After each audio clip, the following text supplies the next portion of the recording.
Reverend McDonald. Oh, there you are. Good morning, everyone. We are here today because we have not seen action on voting rights. We were here on August 24th, letting the White House and the President know that we would be back. We asked for voting rights. They have had a month, yet more anti-voter legislation has been passed in the states, and they have done nothing. And that is why we are here today, because sometimes we have to get in good trouble, as the Honorable John Lewis reminded us. That's right. So we are here today to get into good trouble and to remind this administration that we will not stop until voting rights are passed. Yeah. We shall not be moved from our goal and our vision of passing voting rights for all. That's right. Right. And our ancestors, those that came before us, they have carved the path, they have led the way, they have printed the blueprint for us to follow. Right. To build a house and an America for all, where everybody's vote and voice is valued and heard. Right. And so we do this not with animosity, but with love. Love for our fellow citizens. Right. Love for every person who calls the United States home. And we do this with people of all faiths, all genders, all cultural backgrounds, all races. Because at the end of the day, when you go anywhere else in the world, they don't see black, white, brown. They see Americans. Yeah. But we know that in America, some people's voices are heard less than others. Some people, as Reverend Warnock says, some people don't want some people to vote because they fear black and brown voices. They fear what a country would look like when everybody has an opportunity to have their voice heard and to be represented in our democracy. I'm going to pass this over to Reverend McDonald to open us in prayer and to help lead us in this march as we walk to the White House and make our voices heard to President Biden.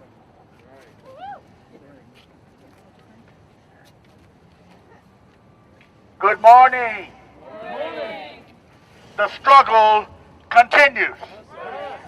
Mrs. King reminds us that every generation must take up the torch and continue to fight for justice and truth and righteousness. I come from the great state of Georgia, the first state in the United States to pass voter suppression legislation. They did not do it because there was cheating. They did it because people in Georgia turned out in record numbers. Black people, brown people, white people, progressive people. We had the highest turnout in the history of voting in the state of Georgia. Their response was to suppress, to negate, to deny. I grew up in Georgia. My father used to take me when I was very young, 4 and 5, to show me how he would be denied the right to vote. I experienced that. As a 5 and 6-year-old, he said to me, one day, you're going to be able to vote. 1960, 1961. Now we have the right to vote, and there are states, practically every state in the United States, trying to take away that right to vote. I think it is important that we get legislation passed around the issues that our president is concerned about. Senate has been hung up for the last few days. But I don't know of any issue more important to our American democracy than the right of every American citizen to vote and to have your vote to count. The vote is the great equalizer in America. And so I'm honored to be here today with my leader, Penn People For. By the way, I'm the co-chair of the board, the National Board of People for the American Way. And we know how to fight at People for the American Way. Legal women voters, we know how to fight. Black folks matter, we know how to fight. And we're not in this for a sprint. We're in this for a marathon. We're not going anywhere. I'm going to ask another one of our colleagues, the Reverend Tony Minor, one of our pastors with the African American Ministers Leadership Council, the People of the American Way, if he would lead us in a word of prayer. Reverend Tony Minor. Thank you. Every head bowed. O Creator God, the God of justice, the God of all, we come at this moment entering in, giving our lives and our bodies for the purpose of justice, for the purpose of civic participation through the right to vote.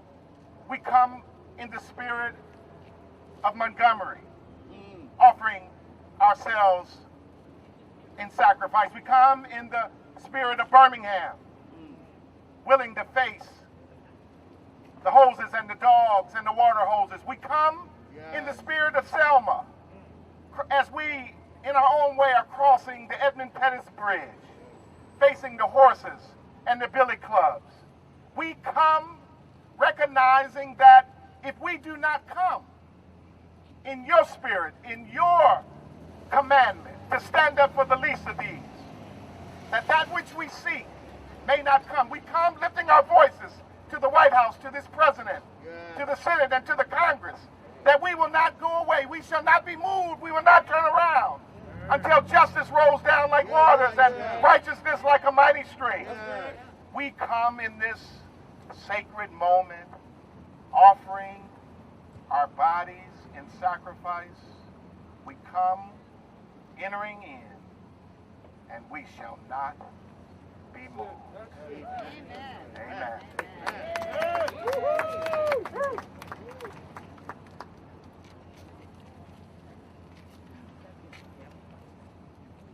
Well, good morning. I want to thank all of you for being out here on a work day. There is nothing more sacred than our democracy. Before I speak, I want to invite Rabbi Letterman of the RAC to speak and to round out our voices from the clergy this morning. Dr. King depended on a lot of churches to get his work done. He also depended on a lot of synagogues. One of them, the temple, was burned down in retaliation for their alignment with Dr. King. Yes. And in the offices of the Religious Action Center of Reform Judaism, the Voting Rights Act itself was drafted.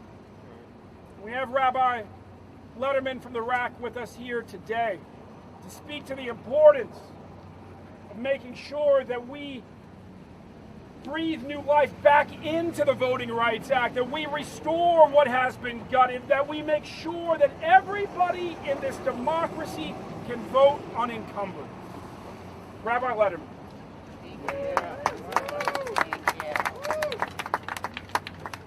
Good morning, y'all. I say this from a place of privilege because this past April I became an American citizen. Yeah. And the first thing I did after scarfing down some burger and fries, I went and registered to vote. But I knew that as easy as it was for me to do that from the comfort of my home, as a white person, as a Jew, that was not enough. So we have a phrase, a word in Hebrew. We say, hineni. We say, here I am. here I am. So I stand here as myself, but I also stand here as a Jew, standing alongside brown and black people in this country who are fighting for their rights. Because some people would have you believe that all of these, I think 400 laws that have been passed to try and restrict voting rights, are really just about election integrity. It is not about election integrity. It is about stopping people from voting. Is it about stopping people who are black and brown and new immigrants from voting, from making their voices heard, from helping to determine the destiny of this country? These are racist laws. These are laws based in white supremacy and white nationalism. And that's why we as white people, we as Jews, have to stand alongside and say, we are here, Hineni, and we are not going to give up until we get this president to do what he can, to get this Senate to do what they can to stop these laws and pass equitable voting rights legislation in this country, so every person of every color, of every gender, of every economics, of every religion can vote and determine the direction of this country. And I also do it in memory of the lives of Schwerner, Goodman, and Cheney. Thank you. I knew the community would help me. For what they did and how they sacrificed their lives, and the countless others whose names we don't know, whose names we don't know who crossed that Pettus Bridge. We are here in memory of those people and in honor of them, but also in honor of our children and those who are yet been born, to go and be able to proclaim, I am a proud American, and everybody's voice counts in this country. Thank you, Rabbi Letterman. Next, we will hear from Sister Quincy Howard from Faithful Democracy. Sister Howard. Good morning, everyone. It is a real honor to be here. I have devoted the last 3 years of my ministry as a Catholic sister to helping the faith community organize and engage around democracy reform, voting rights, trying to diminish the influence of money in politics, ending gerrymandering, all of the wonderful reforms that we see in the bill that we need to see passed. And I'm here today, though, not as the coordinating director of Faithful Democracy, but as a witness for all of the people that the rabbi so eloquently talked about that have spent years and lifetimes in this fight. Today, I am bringing with me the voices of 3,800 Catholic sisters that signed a letter to President Biden and Leader Schumer telling them to do whatever is necessary to pass this legislation. And I want President Biden to see me here as a witness, somebody of his own faith, and somebody that brings his voices with her. So thank you for having me, and I am proud to be here. Next, we'll hear from Jana Morgan of DFAD, the Declaration for American Democracy. Jana?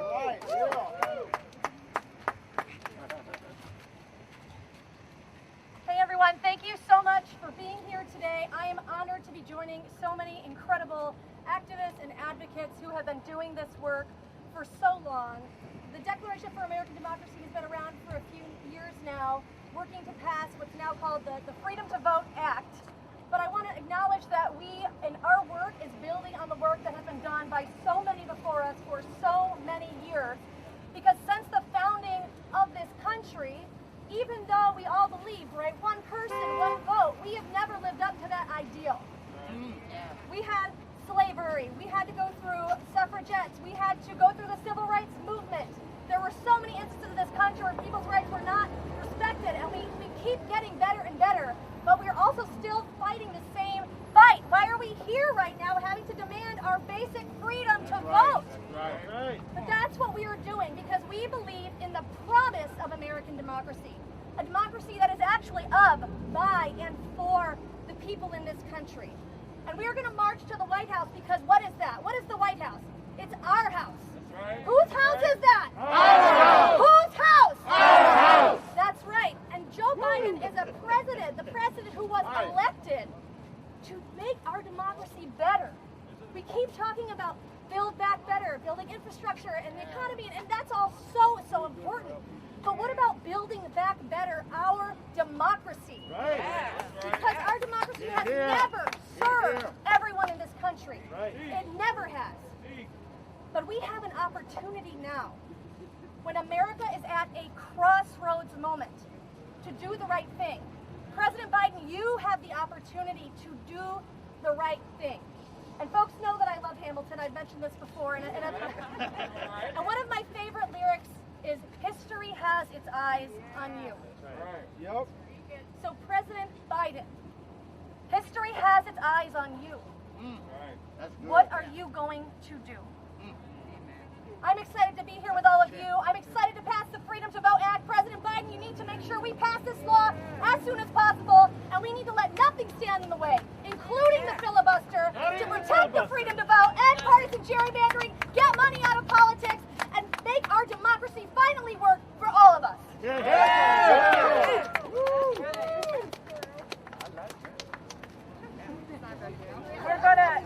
We're gonna hear from a couple more speakers, and then we're gonna begin to march. I'm gonna ask Cliff Albright from Black Voters Matter.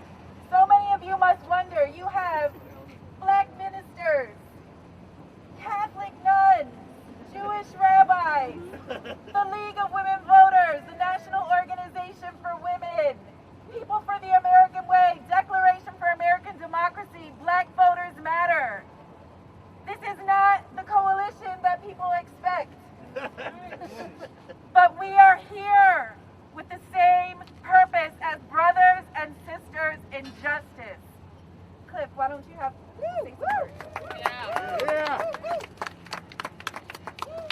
Good morning. Good morning. When I say love, you say power. Love. Power. Love. Power. I'm so excited to be here today, and it's so important that we are here to send this message to the president, to the White House, to Congress, that we need them to finish the job. That we don't need any more excuses. We need them to finish the job. Now, the other day on Friday, y'all may have heard, President Biden took a trip down to the Capitol in order to push through this infrastructure bill and reconciliation, and that's important, right? We want infrastructure for our communities, right? Yeah. But we can't go forward on that at the risk of giving up on the infrastructure of our democracy.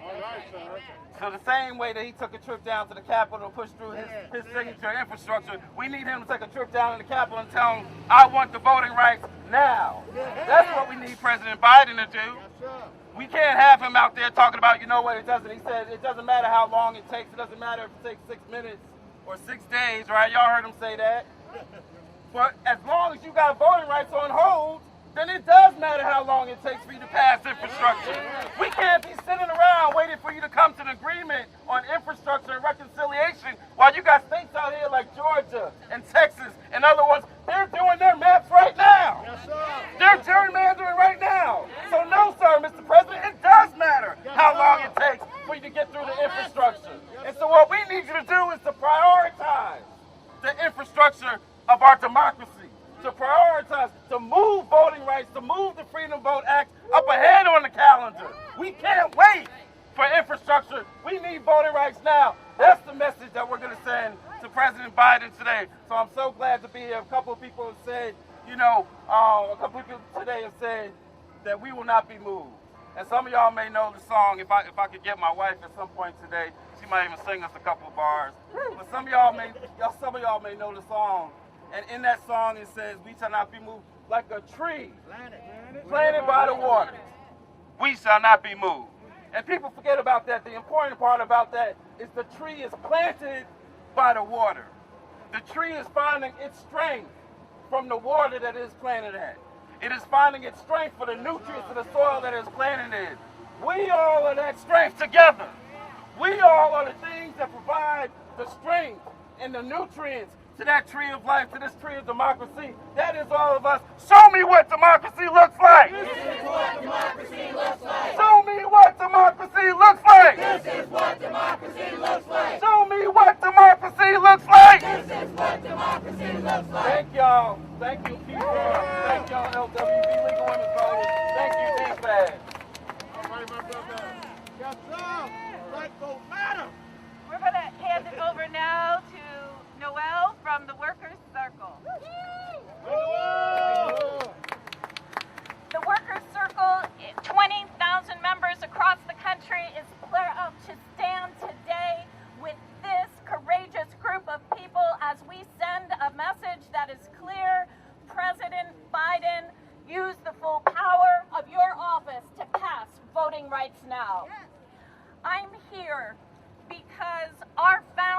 120 years ago fled pogroms, fled persecution, and came to these shores believing deeply in participatory democracy, the equality of every person, and the importance of radical activism.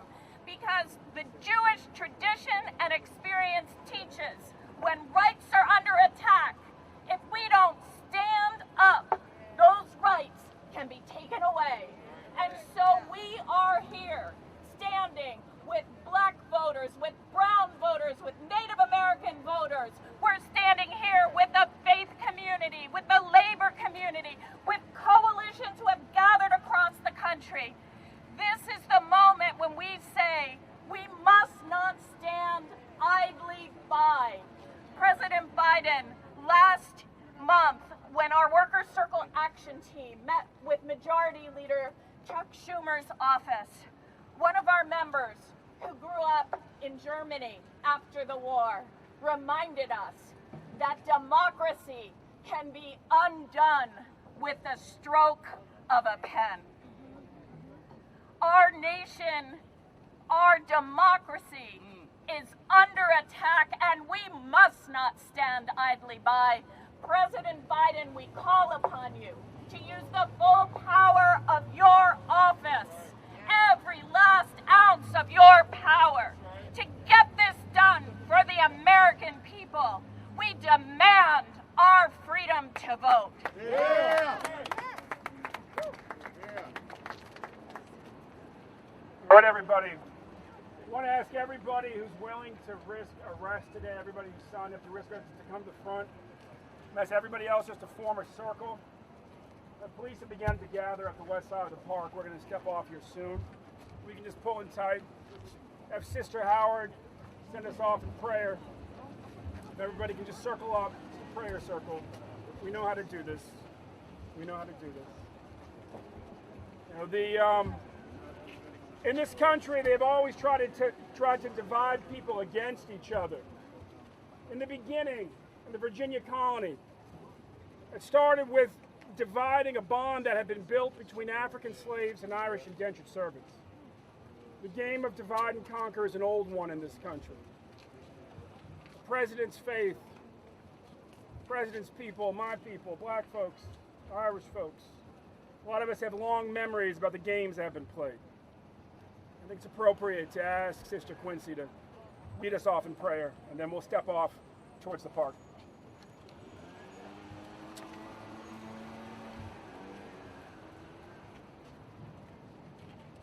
And we begin.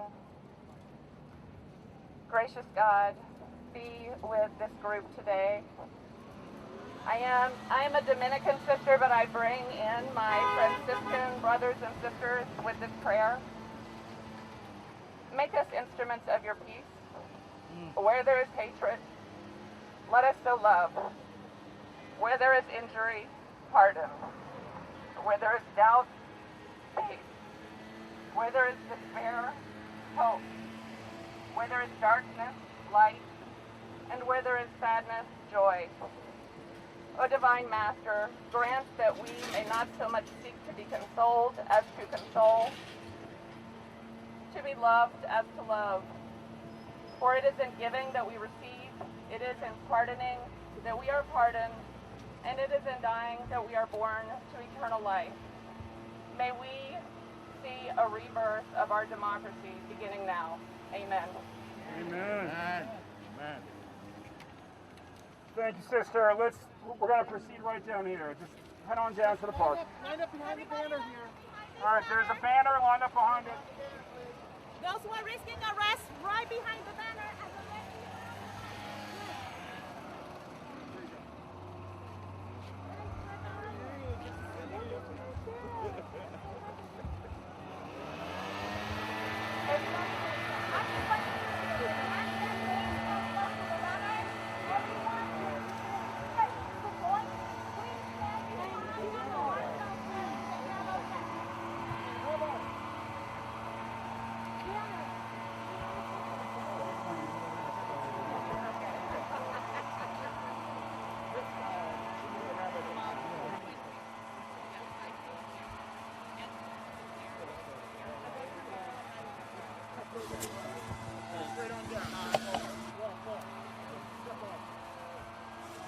everyone. For those just joining us now, we have civil and faith leaders marching towards the White House, preparing to get arrested for voting rights, calling upon the president and Congress to do their job and protect voting rights at a federal level.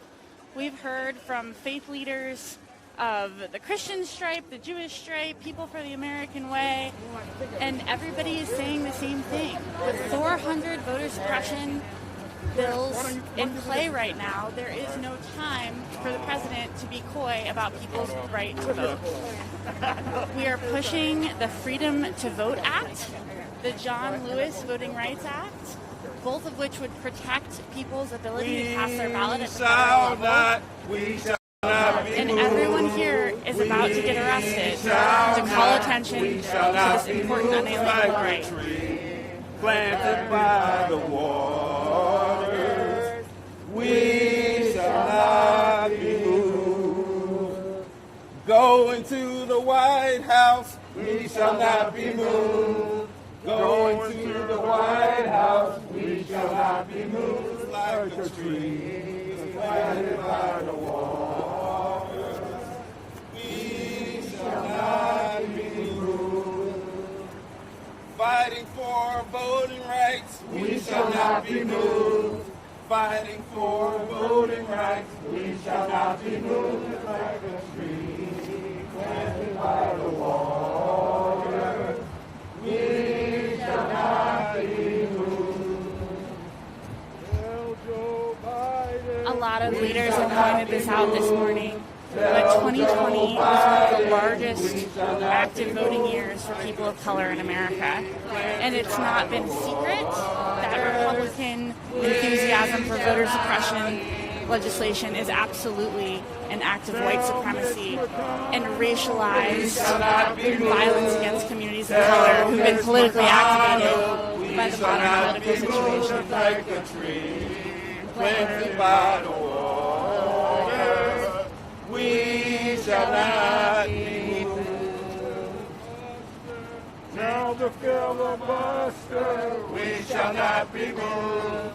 Tell the filibuster, we shall not be moved. Like a tree planted by the water, we shall not be moved. We're fighting for democracy, we shall not be moved. We're fighting for democracy, we shall not be moved. Just like a tree planted by the water, we shall not be moved. We're fighting for decent days. You've been hearing from people in Black Lives Matter Plaza, where 1 year ago you were with us as people got tear gassed and shot at for demonstrating for justice against police brutality. And now in that same plaza, organizers from all over the country are demonstrating for voting rights. Tell everybody we shall not be moved. Just like a tree planted by the waters, we shall not be moved. Tell Joe Manchin we shall not be moved. Tell Joe Manchin we shall not be moved. Just like a tree planted by the waters, we shall not be moved. Tell Senator Sinema we shall not be moved. Tell Senator Sinema we shall not be moved. Just like a tree planted by the waters, we shall not be moved. We're standing up for freedom, we shall not be moved. We're standing up for freedom, we shall not be moved. Just like a tree planted by the waters, we shall not be moved. We're fighting for democracy, we shall not be moved. We're fighting for democracy, we shall not be moved. Just like a tree planted by the waters, we shall not be moved. Kill the filibuster, we shall not be moved. Kill the filibuster, we shall not be moved just like a tree. Planted by the water, we shall not be moved. Whose house? Our house. Whose house? Our house. Whose house? Our house. Whose house? Our house. Whose house? Our house. Whose house? Our house. Whose house? Our house. Whose house? Our house. Tell them what democracy looks like. This is what democracy looks like. Tell them what democracy looks like. This is what democracy looks like. Tell them what democracy looks like. This is what democracy looks like. Hey, Joe. The filibuster has got to go. Hey, Joe. The filibuster has got to go. Hey, Joe. The filibuster has got to go. Hey, Joe. The filibuster has got to go. Hey, Joe.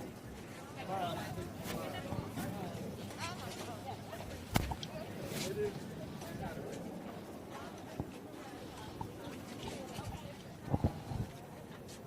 guys see the police tape, right?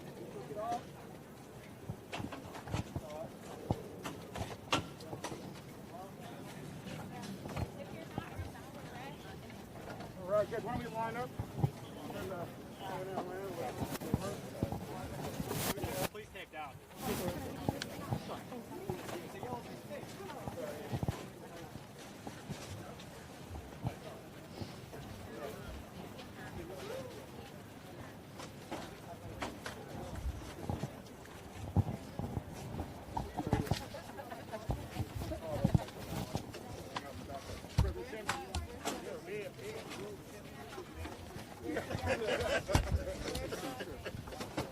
You and I would have been pointing us together.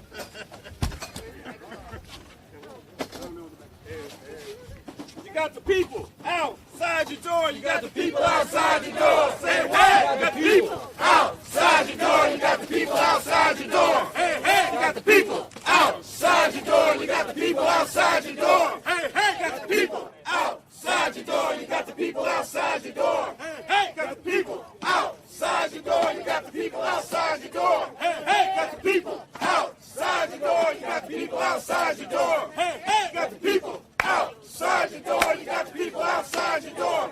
You got the people outside your door. You got the people outside your door. You got the people outside your door. You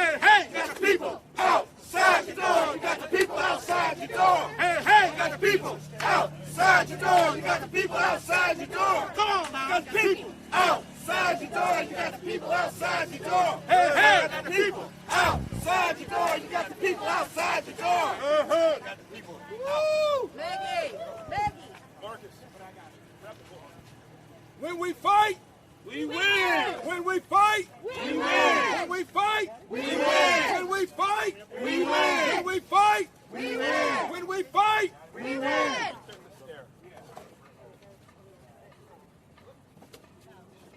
Yeah. Woo.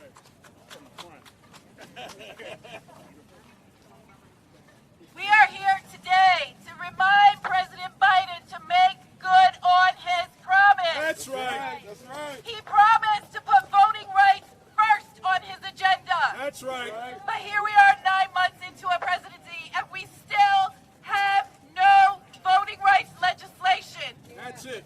We need President Biden to use the full power of his office, of his presidency, to use his bully pulpit to ensure that every person in this country's voice is heard at the ballot box.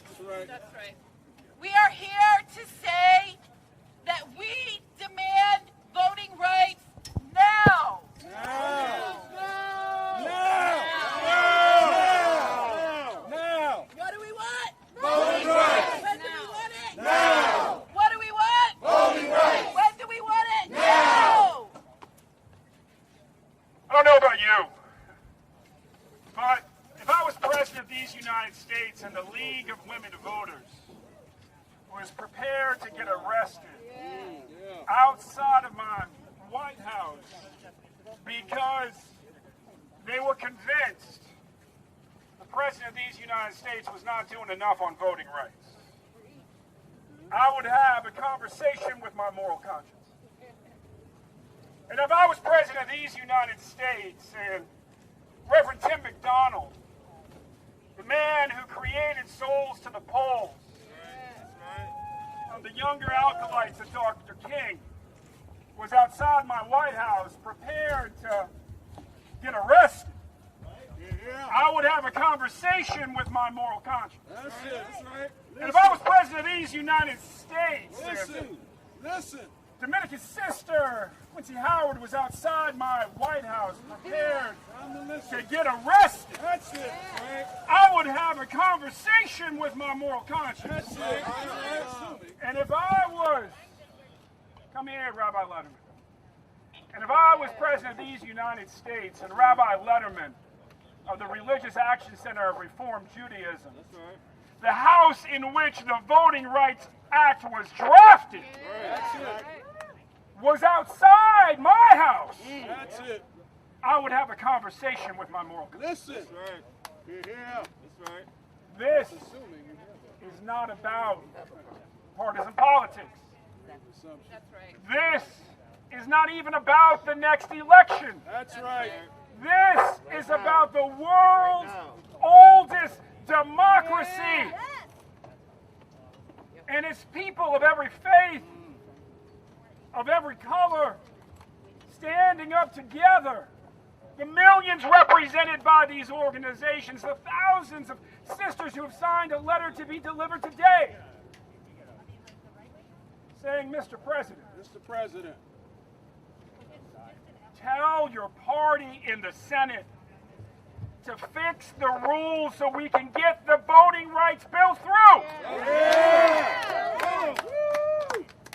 There's nothing sacred about the filibuster. It is an accident in legislative history, most frequently used to insulate Jim Crow from common decency and common sense.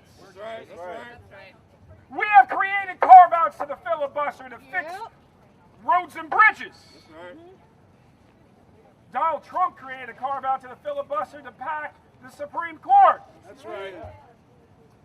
Joe Biden can call on the Senate to create a carve-out to the filibuster or just get rid of it. Let's get rid of it. Amen. Get rid of it. Get rid of it. Fix it. To fix our democracy itself. My grandma turns 105 this November. She descends from the grandmother, Thomas Jefferson, by her other descendants that were her family's slaves. DNA is a wild thing, y'all. It is. It's the truth. My grandmother carries with her the pain of her grandfather.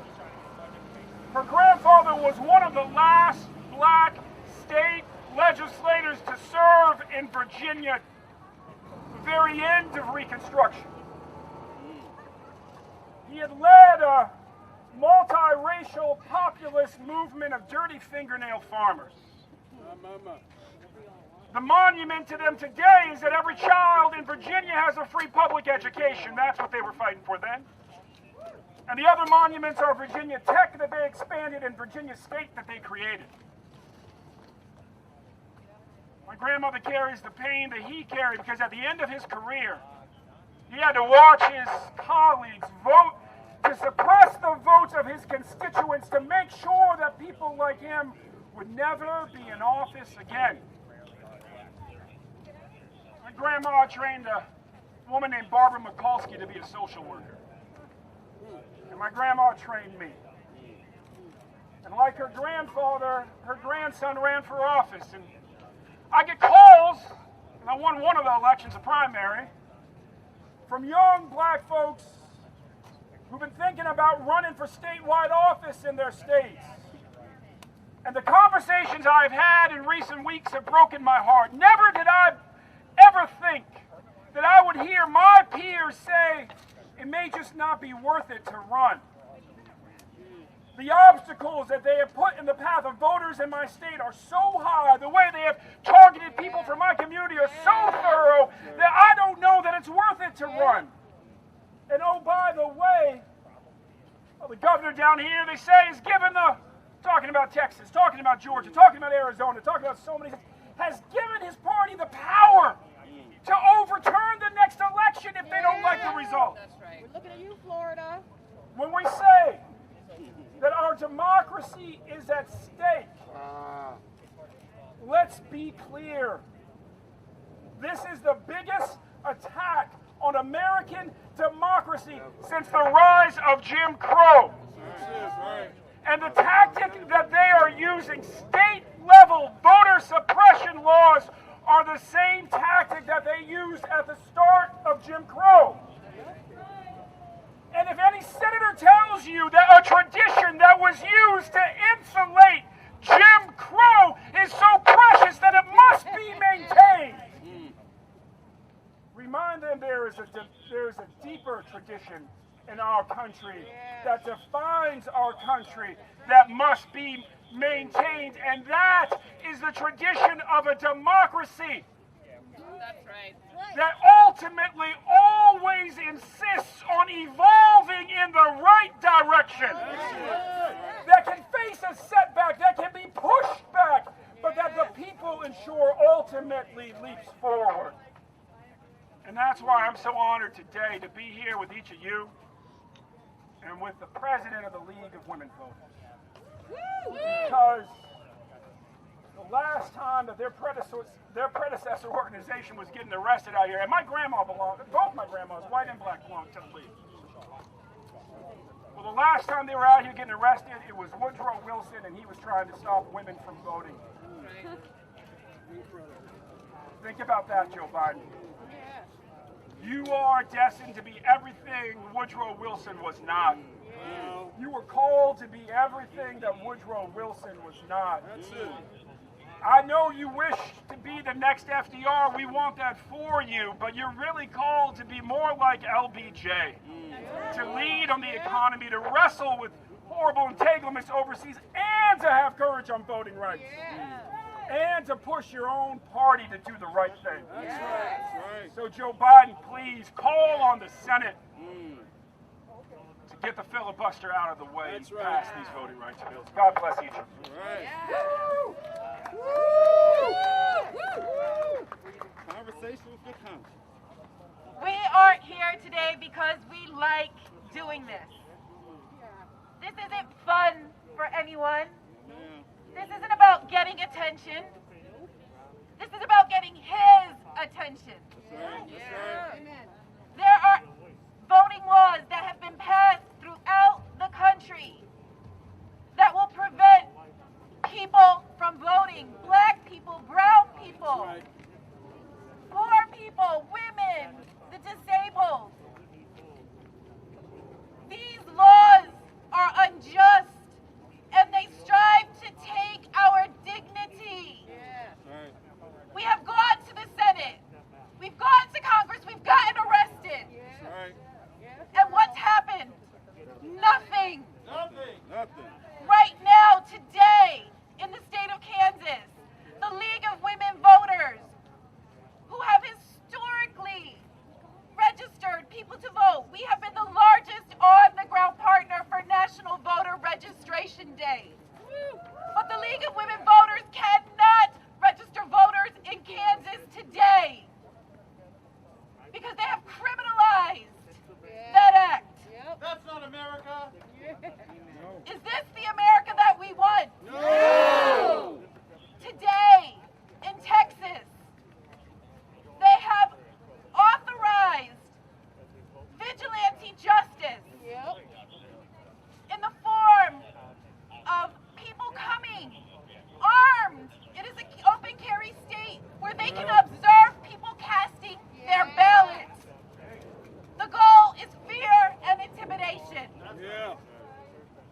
In California today, they have weaponized the recall process to try and remove duly elected candidates from office. And not just in the governor's office, in seats statewide throughout California. In Florida, they continue to restrict voting rights. In the great state of Georgia, you will go to jail for giving somebody a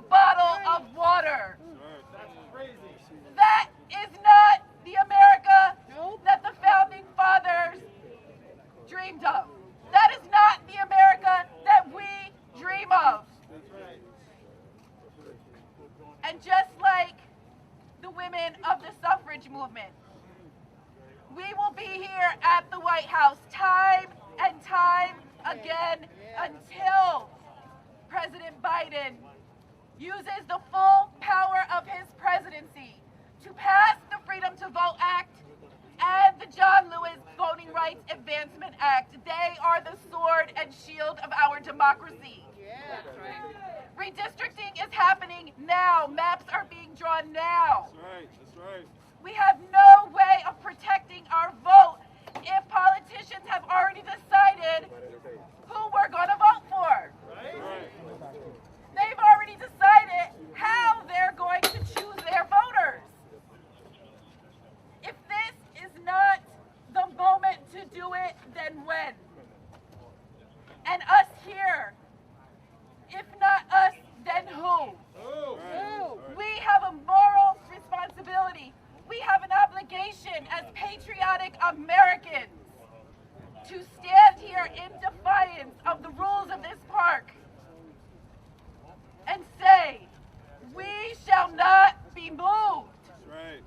We shall not be moved. We shall not be moved. We shall not be moved. We shall not be moved.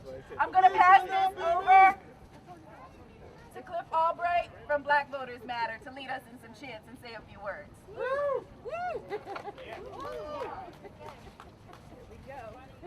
Let's send the message to the president. Say, hey, Joe, the filibuster's got to go. Hey, Joe, the filibuster's got to go. Hey, Joe, the filibuster has got to go. Hey, Joe, the filibuster has got to go. You cannot be a president who prides himself on having over 40 years of Senate experience, plus another 8 years as vice president, as president of the Senate. You can't pride yourself on that history and then tell us that you can't whip one vote or 2 votes in order to pass voting rights. You can't tell us that. That's right. You can't tell us that it's because you don't know how to get something done. In fact, the other day, he was bragging about how he knows how to get stuff passed. Well, then we need you to get the Freedom to Vote Act passed, and we need it right now. President Biden, we need you to pick a side. We need you to finish the job. We need you to get off the fence. That's right. We need you to end the filibuster. We need you to do whatever it is you have in your power in order to get these voting rights passed. You can't have it both ways. You can't on the one hand say that voting rights is sacred, but then in the next sentence out your mouth, you're worshiping at the altar of the filibuster. You can't have it both ways. You got to pick a side, President Biden. That's what we're demanding today. Pick a side. Finish the job. End the filibuster. Pass our voting rights. And we need you to do it right now. We need you to have the fierce urgency of now. We need you to be a drum major, like Dr. King said, but you got to be a drum major for justice. You got to be a drum major for righteousness. You can't say that you want to save the soul of America when you are unclear about how corrupt that soul has gotten, or when you are in denial about the origins of the cancer affecting that soul. You can't save the soul of America if you're not willing to make some good trouble. And that's why we are here today. We're here to make some good trouble.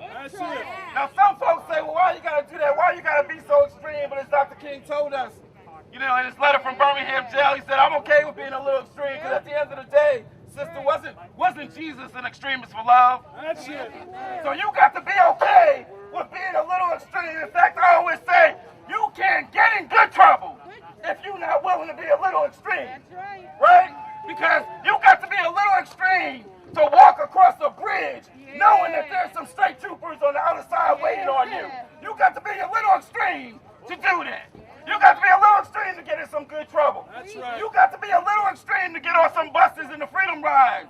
After you saw a bus get set on fire, and then you go to the fire, you got to be a little extreme if you're going to make some good trouble.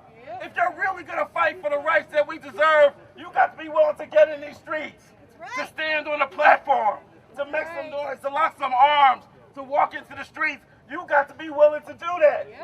Because when you're going up against a filibuster, as Ben said, that has been squashing civil rights, for over 100 years, a filibuster that is deeply rooted in Jim Crow. When you're going up against this history, when you're going up against some senators that are clinging to that history and refuse to let it go, you got to be willing to make some good trouble. That's right.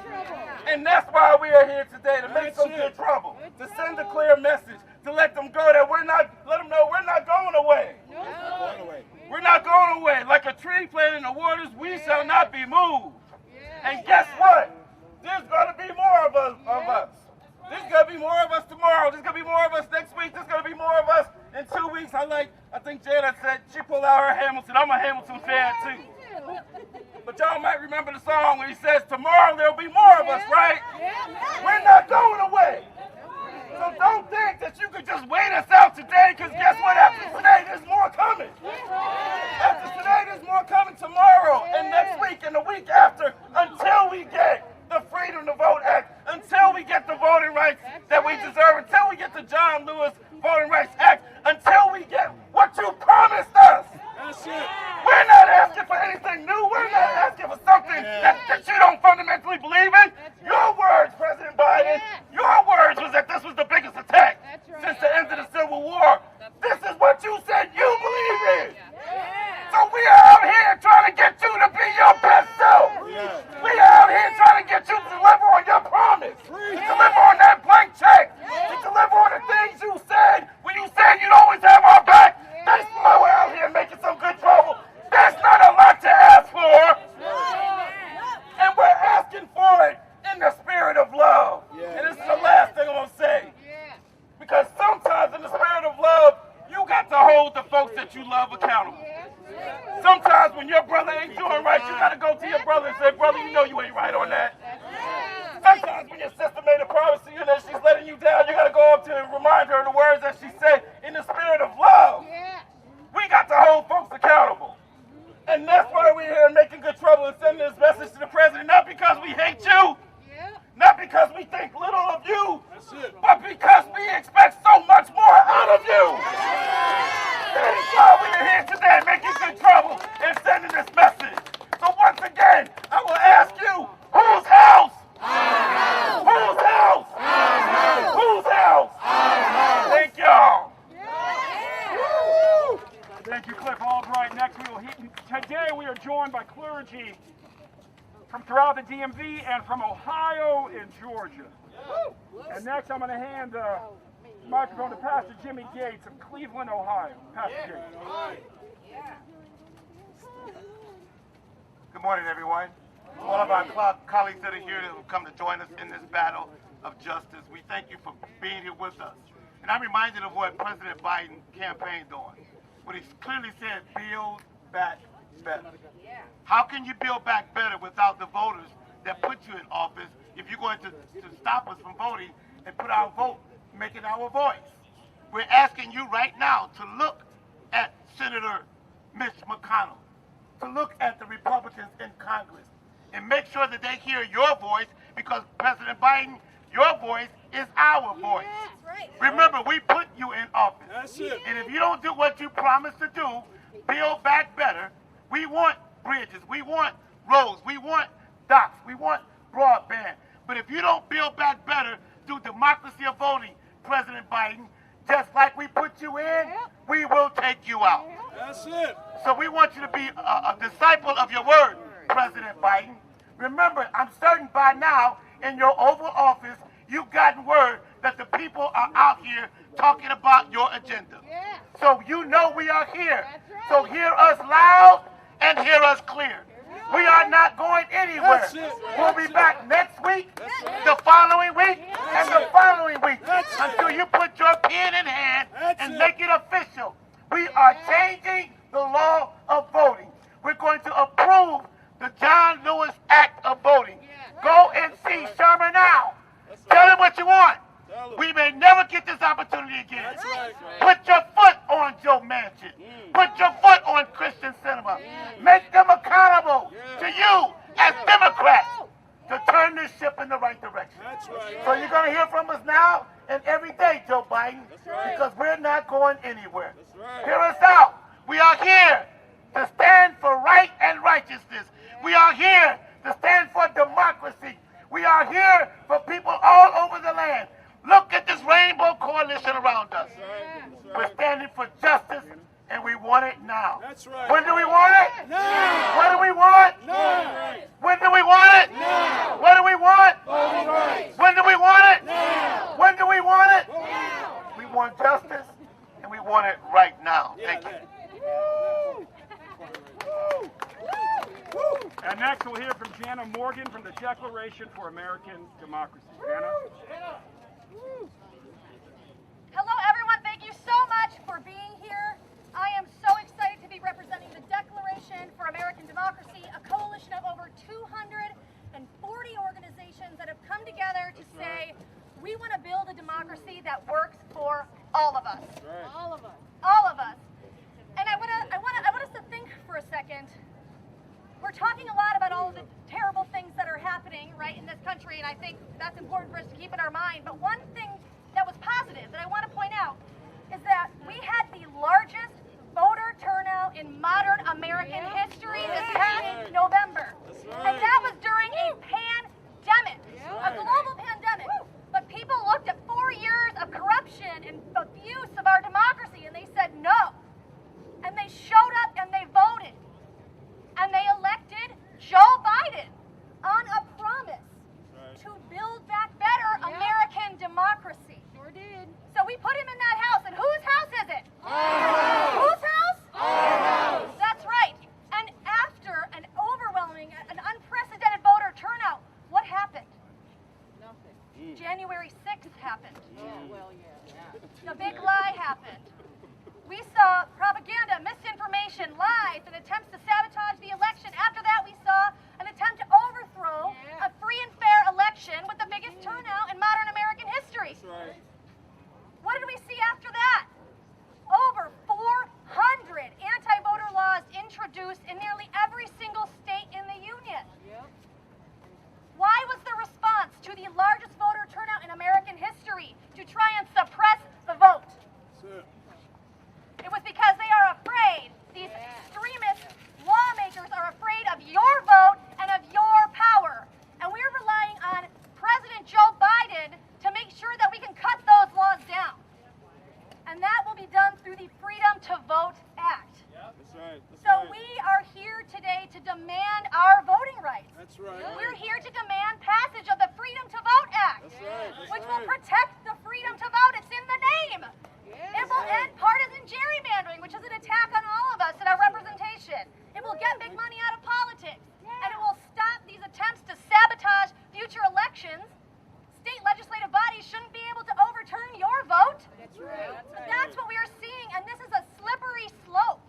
And the time is now. We can't wait for infrastructure. We can't wait for reconciliation. We can't wait for the budget to be figured out. Our democracy is on fire. Our house is on fire. That's right. And they have the audacity to call for a democracy summit in December? Wow. Having not fixed our own house? Wow. We have the solution. It's here right now, the Freedom to Vote Act. And what is standing in our way but the filibuster? The Jim Crow filibuster. Mitch. Right, which has been used countless times over the course of history to deny people the right to vote, specifically black and brown people. And these are the folks that turned out and helped get Joe Biden elected. We should not be asking people who have fought for the entire existence of this country to out-organize voter suppression. That's right. We put you in power because you said you would reform our democracy, and I believe that you will do it. I believe you want to do it. But we cannot wait, Mr. President, any longer. We need you to do whatever it takes. Use the full power of the presidency, That's right. of your bully That's pulpit, right. to overcome the Jim Crow filibuster and to protect the freedom to vote for us all, especially black and brown people and voters with disabilities and women and poor people. These are the folks who are being targeted in these states. It should not be a crime to have to get a drink of water when you have to wait in line for 8 hours to vote. You shouldn't have to wait in line 8 hours to vote. That's right. And the Freedom to Vote Act will help undo all of that and make voting accessible for us all, because the reason we had the largest voter turnout in American history, part of the reason was that we made it easier for people to vote. Right.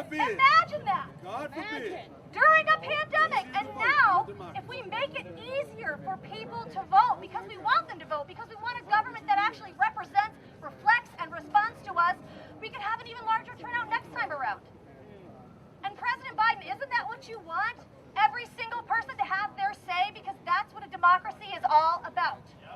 So we ask you, President Biden, use every lever of power you have, keep your promise, overcome the filibuster, and let's pass the Freedom to Vote Act, let's pass the John Lewis Voting Rights Advancement Act, and let's get D.C. statehood while we're at it. Thank you. Thank you, Janet Morgan. See why she leads DFAT. She's incredible. Pastor Logan, come on up. Next, from Martin Luther King's home state of Georgia, I present to you Pastor Lewis Logan. All right. We honor the presence of the Spirit of Justice. I represent the 6th Episcopal District, our Bishop Reginald T. Jackson, who is one of the architects and engineers of the hate crimes bill being passed in Georgia, and having mechanized and mobilized thousands of Georgians to make sure that we delivered an unprecedented, miraculous moment that we've seen. We're grateful to partner with People for American Way and my brother from another mother, Reverend Tyrone Crider, and my sister from another mother, Leslie Malachi Watson, and all of you, and all of my brothers and sisters in the struggle for justice. And I salute you and am grateful for our presence here today. I could not help, upon our arrival, to hear the police say, "You see this line here, don't you?" Yeah, that's right. That's right. Now, in my community, we're familiar with lines. Hey, preach. Red lines, Come on now. criminal crime scene lines, That's right. line and voter, long lines to Long vote. line. Long line. But this, to me, is a crime scene. Mm. It is a crime Mm. when thousands of mothers and fathers, grandparents, great-grandparents, mobilize to make sure that the occupants of this White House are here right now, who fail to follow through on their promise. It is a crime to say one thing and do another. It is a crime to have the power to do right, but not the will to do right. That's right. It is a crime Come on now. to have the leverage to make a difference and fail to make a difference. Teach now. Teach. It is a crime Come on. to have people hope for what is within reach and deny them and delay justice on their behalf. Come on now. And so we've come to this crime scene today. And we're not afraid of crime scenes because we see criminal activity every day. When this particular Congress would allow people who've been impacted by a pandemic to have to live in cars and thrown out of their rental properties and houses and communities, we see criminal activity every day. But we're here today to declare we're not afraid of crime scenes like this. And we're not afraid of the lines that you draw, because we know what lines mean. But we've crossed the line already. We've crossed it in the past, and we'll cross it in the future. We ain't scared of your line. The only thing we're scared of is not having done what God has called us to do. We're not afraid of people. We're afraid of God. And God calls us to cross the line when we see things that are unjust and unequal. I'm going to close with this. They told us if and when there's something that happens, if we cross the line, don't smile, don't grin, because this is not a festival. This is an offering. We're here to offer ourselves as living sacrifices, to offer ourselves as opportunities for justice to emerge and to flourish. We're offering ourselves as seeds that will bear the fruit someday of the justice we seek. And as we do so, sisters and brothers, we recognize that this is not a carnival, so we will not smile. I'm not smiling also because I'm fasting today and I'm a little hungry. And if you get close to me with them bagels, with the sister with the bagels, you might get attacked. Ultimately, though, we are here because Jesus told us, blessed are you when you hunger and thirst for justice. Come on now. Because it's not that you might be filled. You better preach. It's not that it could be filled, but you will be filled. Right. And we're here today because the John Lewis Voting Rights Act will be passed.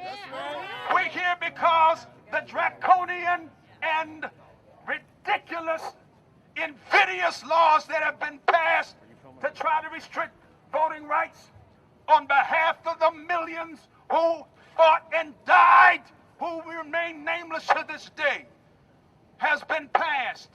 We are hungry, and we will be filled. That's right. We'll cross every line. We'll go every distance. That's right. We're in this fight to finish. That's right. And I'm excited for you. I'm excited for us. That's right. And again, on behalf of Bishop Jackson, the African Methodist Episcopal Church, the Church of Rosa Parks of Denmark Vasey, the church that Paul Robeson, the church from which the March Across the Edmund Pettus Bridge originated, Come on now. the church that is the oldest protracted, continuous struggle for African American empowerment in the history of the world. Come on. The African Methodist Episcopal Church stands in lockstep and solidarity, and we will not be moved. That's right. God bless you. That's right. Come on. All right, thank you. Thank you, Pastor Luke. I might add that the AME Church is also the church of Dave Chappelle's grandfather, Bishop William David Chappelle. We're going to ask Rabbi Letterman of the Religious Action Center of Reformed Judaism, the house in which the Voting Rights Act was authored, was drafted, to send us off in prayer as we move to the next stage of this action.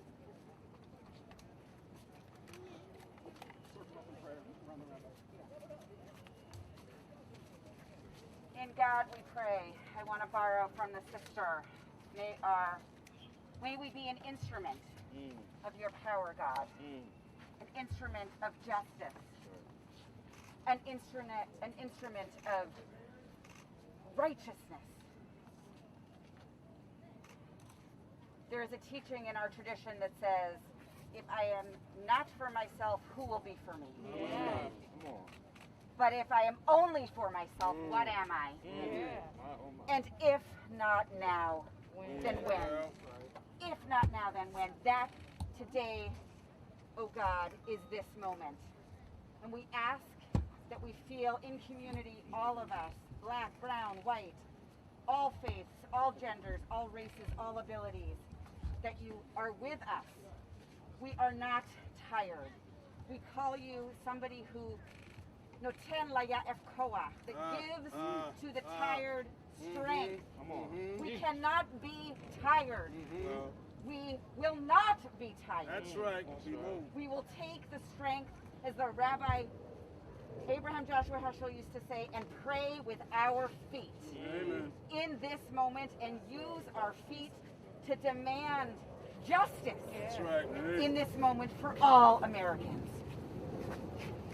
For all Americans, so that we can be owners of our destiny in this country. So I want to conclude with one of my favorite prayers from our prayer book that actually comes from a book called Exodus and Revolution. That says, wherever we are, it is eternally Egypt.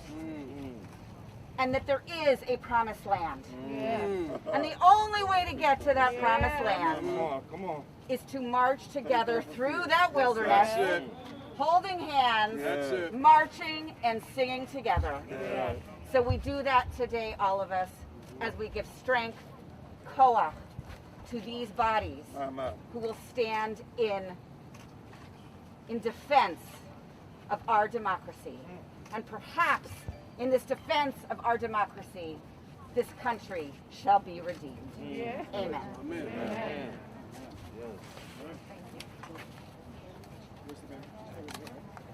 Hey guys, come on, we'll leave the banner. You're on. So we are in front of the White House for those just chiming in now, with faith leaders and leaders from People for the American Way and League of Women Voters getting arrested in front of the White House, demonstrating for the right to vote and for the president to use his office to do his job.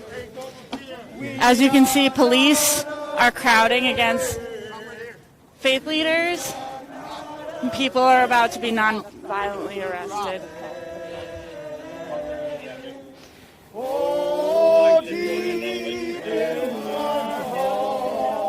Is there anything you want to say? I do be. We're not afraid. We are not afraid. Faith over fear. Pass voting rights. Pass voting rights now. Like a tree planted by the rivers of water. We will not be moved. We will not be moved. It's time for Joe Biden to call on the Senate to remove the filibuster as an obstacle, to make sure that our voting rights are protected. In our democracy, roads and bridges are important. Nothing is more important than actually safeguarding our democracy, and both must pass. We shall not be moved. We're standing up for freedom. Mayor, why are you getting arrested today? Arrested because we've tried everything else. We've tried advocacy, we've tried activism, and Congress and the president don't appear to be hearing us. So they need to step up and they need to pass this bill because it's becoming too late. And as you guys keep pointing out, the time has an impact on our ability to organize. I'm from Texas, and I'm very aware of what's happening in Texas right now. They are moving as quickly as they can to gerrymander the state as extremely as they possibly can to cling to power. That's happening in so many different states. It's not unique to Texas, and it has to stop. We can't allow it to continue. This is an assault on democracy, and they're preparing for a sabotage of the 2022 election as we speak. Well, and then it gets even worse, right? Excuse me? I said, and then it gets even worse, right? That's correct.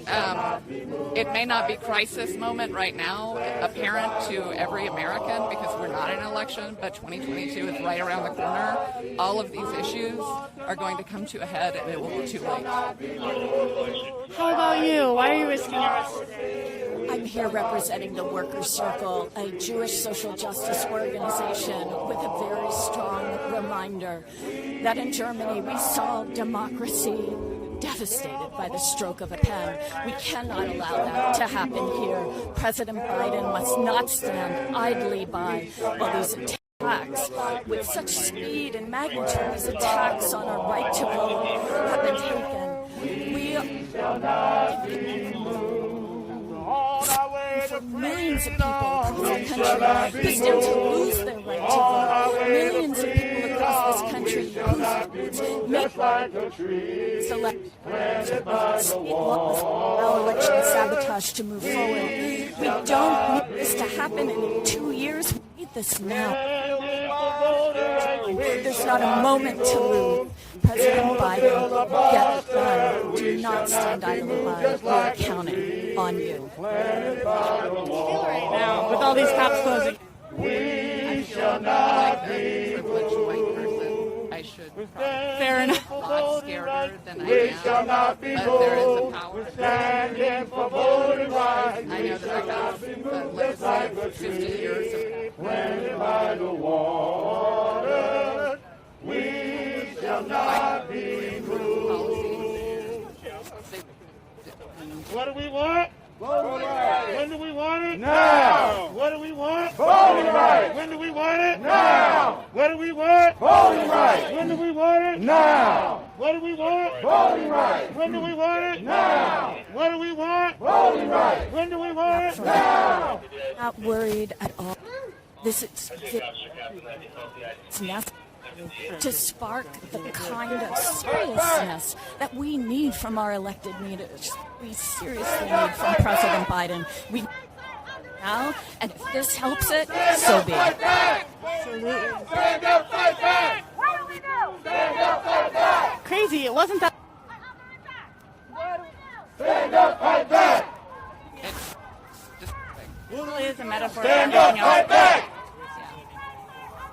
Thank you so much, you guys. Stand up, fight back! Stand up, fight back! Stand up, fight back! Gentlemen, how are you feeling right now? Thankful for this opportunity to be here. Stand up for the people of this country. Absolutely. We're the voice for the voices. Unafraid. We're not afraid. Unapologetically. Faith over fear. That's it. Well, and this is a moment of faith for everybody. This is, it's a sobering experience. Absolutely. We've got a great cloud of witnesses who have been standing in our shoes. It's our job to keep carrying this ball to make sure voting rights are. Now is the right time to do this right. This is the right thing to do at this time. And that's why we're here. President Biden were here right now. What would you tell him? President Biden, we put you here. You said you had our back. We had your back when we got in. We did all of the groundwork, especially in the state of Georgia, where I come from, to put you where you are. We need you to do what you said you were going to do. Our rights are primarily and premierly under attack, and we need you to do the right thing now. Don't waste time. Do it while you have the opportunity. And we do have the opportunity. We have a majority everywhere. Exactly, right now. We have the leverage, we have the momentum, we've had some successes. Let this be one of them. And let's move on to the next agenda. Because when that happens, then we have other things we can put our energy towards. This is really frustrating because this should have already been taken care of. It's an old fight. It's as old as the supremacy itself. As Abraham Kendi would talk about, built in from the beginning. It's built in from the beginning. It's time for this thing to be broken. And perhaps we're at the line and a place where we can break this. Thank you so much for being here. Absolutely. Thank you for having us. Thank you for taking a few comments from us. Appreciate your work. Thank you for your passion for this. I can see it in your eyes. Absolutely. We'll never be defeated. The people united. We'll never be defeated. The people. Can I talk to you? Will never be defeated. I'm feeling good. I'm fighting for voting rights. I'm fighting for my people. I'm fighting for DC statehood because there are enfranchised people all across America. But most importantly, there are enfranchised people, disenfranchised people right here in the District of Columbia, in our nation's capital. Joe Biden made it his promise that he was going to stand up for voting rights, that he was going to stand up for racial justice, and he has failed us. The filibuster has failed us, and that's why we're out here fighting. And what is it? Because Joe Biden says that he agrees with everything you're saying. He agrees with everything we're saying, but if you really agree with us, then we need to make movements on it now. We can't continue to count our days where people are disenfranchised all across our country.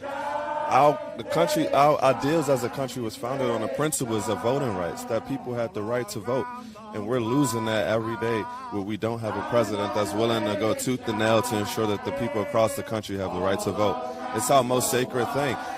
His own vice president, Kamala Harris, said that our democracy works at its strongest when people have the opportunity to participate in that democracy.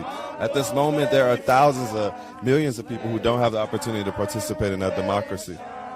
What brought you to this organizing space? Really, because this fight for me is personal. It's the fight for DC statehood. I grew up with generations of my family not having the right to vote.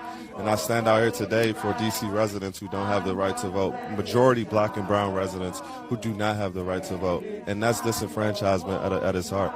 Well, and it's hard to feel like that's an accident. I mean, DC is one of the blackest cities in America, and oh wow. Yeah. DC, in fact, the day DC becomes a state, it will be a plurality black state, the first in our country's history. So we're not only making a voting rights strive for our democracy, we're also making black history. And that's why I stand out here today for the people of Washington, D.C., for Chocolate City. How did I just now see that? That's awesome. Yeah, that's what we're fighting for. Do you feel nervous? I mean, yeah, I feel nervous. This is my first time being arrested as a 23 years old. But I knew this was my ancestors' wildest dreams, to do everything it takes to ensure that we get what we want. And as a young 23-year-old, while I'm nervous right now, I'm optimistic that our democracy will look even better because of this fight. And it works. You know, people getting arrested does in fact create change. This is a part of advocacy, and I knew the day I stepped into advocacy that there's risk. There's always risk with advocacy, but you're advocating for the right things and the things that make our democracy stronger. It is really powerful to be here with, I mean, it feels like, you know, everybody here is very serious, very peaceful, very intelligent on the issues. It's just a beautiful energy out here. What we know is the squeaky wheel gets the oil. The more noise we make, the more progress we see. And we want our president to do more, to stand in front and say that what we're seeing is wrong, and not just speak, but actually do action, and not let the filibuster block us from reaching that point. The filibuster has been used to block anti-lynching bills, has been used to block voting rights and civil rights reform, but we won't let it be used this year to block our democracy and black and brown people from having the right to vote. And thank you for bringing that up, because I think a lot of people don't realize the filibuster was created to empower white supremacy in the Senate. Yeah, the filibuster was created out of the Jim Crow relic. It's a Jim Crow relic, and in our country's history, it has proven to us that the filibuster is only used to protect white supremacists and the racist people in our country, but not protect the people who it matters most to, and that's black and brown people. Where can people find you and help with the DC state? Yeah, I mean, there's many statehood organizations out there doing the fight. I'm at Jamal Holtz on everything, JamalHoltz. That's my fight. Thank you so much for being here, and good luck. So for people just joining us now, we are with faith leaders in front of the White House who are risking arrest peacefully to call attention to the president to do everything in his power to protect voting rights. I'm gonna let it shine.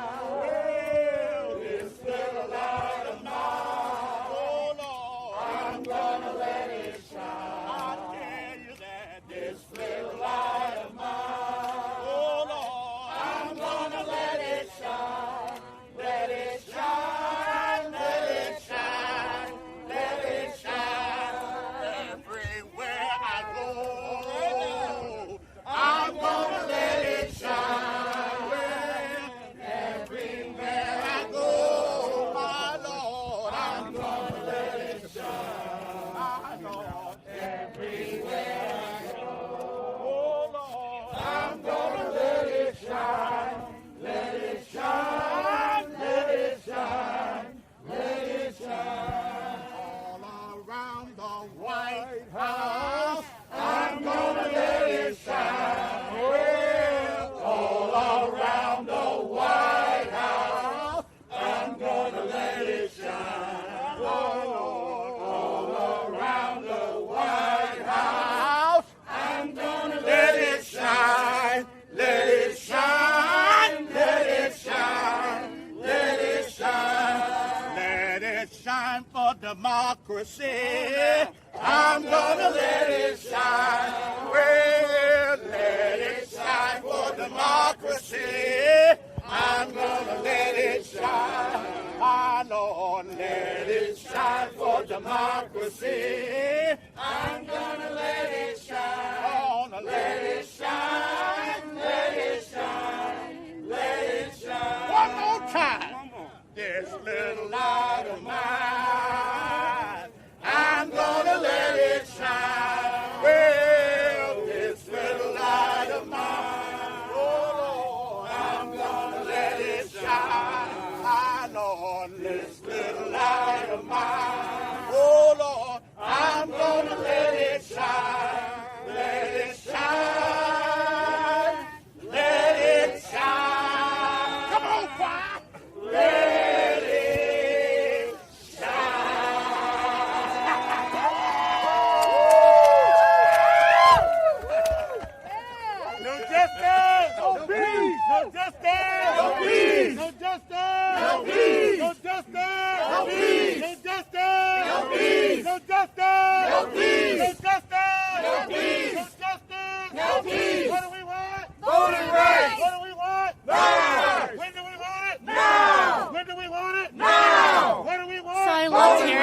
you guys earlier. How are you feeling right now? Well, we have a lot of Secret Service surrounding us, and all we want is for the White House to do their job. So we're feeling unafraid because we know that we're standing on the side of justice. We know we're standing on the side of democracy, and so we're willing to put our bodies on the line and risk arrest in order to make sure that our message is heard. Thank you for being here, seriously, and for organizing all of this. Hi. Well, we're feeling resolved right now.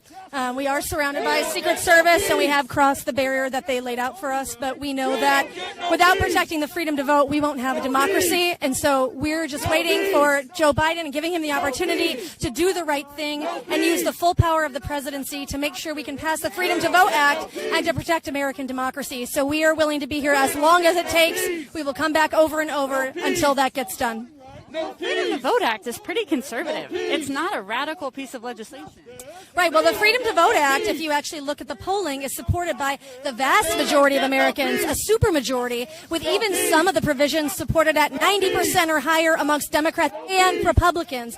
So this is really the most fundamental thing we can think about when we think about American democracy, the freedom to vote for one person. And each person is allowed that. That's their rights that they're entitled to. And the Freedom to Vote Act is about protecting that right and making sure our government is responsive to us.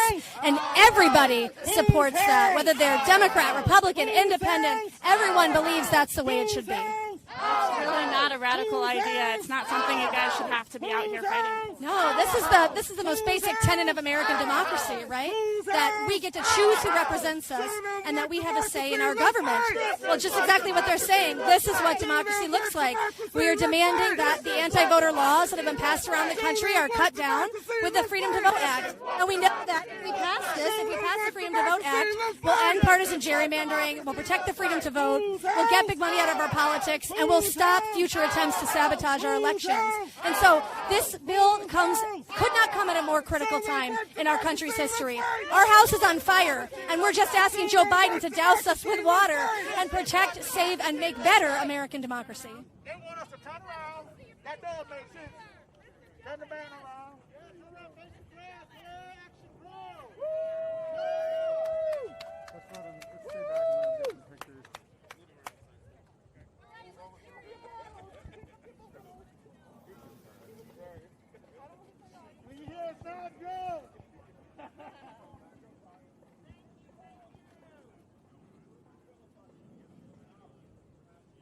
What do we want? Voting rights. When do we want it? Now. What do we want? Voting rights. When do we want it? Now. What do we want? Voting rights. When do we want it? Now. What do we want? Voting rights. When do we want it? Now. What do we want? Voting rights. And when do we want it? Now. Whose house? Our house. Whose house? Our house. Whose house? Our house. Whose house? Our house. It's time for Joe Biden to call on the Senate to remove the filibuster as announced. Thank you.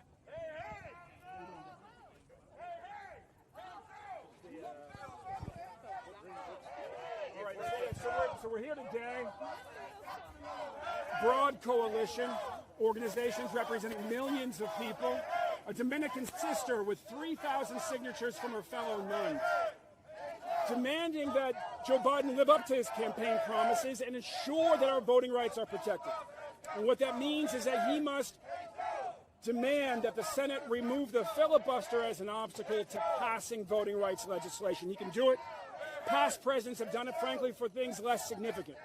And it's time that President Biden stand up and demand that the filibuster be removed as an obstacle to passing voting rights legislation. We're hopeful. We're full of faith. We have pastors here from Georgia, pastors here from Ohio, a rabbi from the Religious Action Center for Reform Judaism, where the Voting Rights Act was actually drafted, a nun representing thousands of more who have brought a letter, a petition here today demanding that Joe Biden remove the filibuster as an obstacle. We're stepping out on faith that in the end Joe Biden will do the right thing. How long do you think you guys will be out here in the street? We're prepared to be out here all day, maybe even into the evening. We'll see what happens. tell us if we move any further, we'll be arrested, and it may come to that. Thank you. The whole world is watching. The whole world is watching. The whole world is watching. We do not want the light of American democracy to go out on your watch, Joe Biden. We need you. Overcome the filibuster, pass the Freedom to Vote Act, and protect American democracy. Yes. That's it. Good time, Joe. Yeah. Good time, Joe. You can shine, Joe.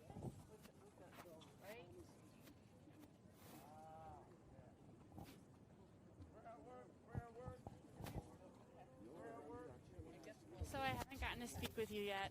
How's it going? It's going good. Surrounded by some powerful people full of love. Yes, I've noticed. Okay, wait.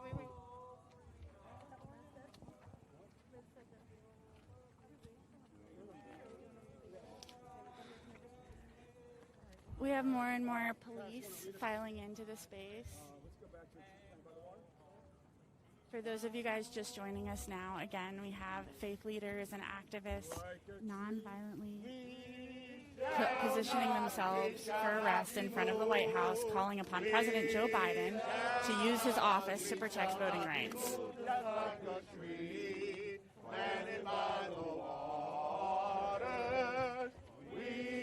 shall not be moved, Joe Biden. We shall not be moved. Tell Joe Biden we shall not be moved. The protesters are now standing directly against the police line, right in front of the White House, preparing themselves to be arrested. For democracy, and we shall not be moved. We're standing for democracy, and we shall not be moved, just like a tree standing by the water.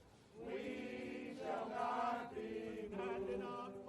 People are holding signs that say, pass the Freedom to Vote Act, the piece of legislation introduced in the Senate to protect voting rights at a federal level, after, again, 400 pieces of legislation suppressing the right to vote have been introduced in Republican state legislatures all over the country.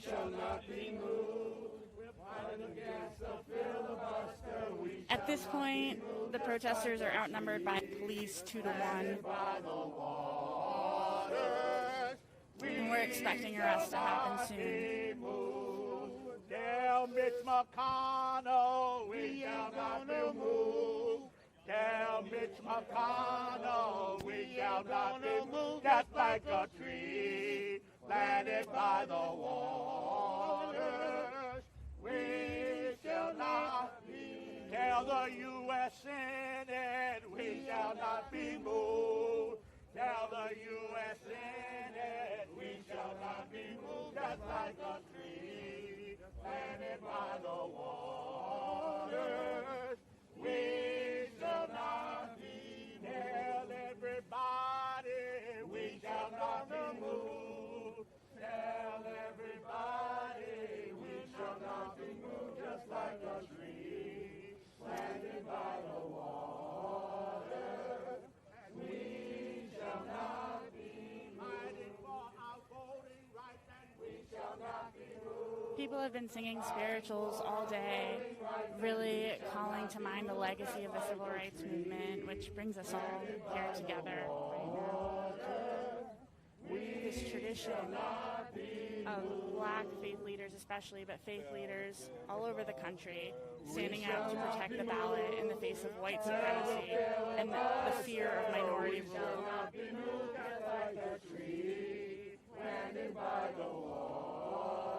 As multiple people have said today, I think the most ironic part about us being here at all is President Joe Biden allegedly supports everything that people are demonstrating for today.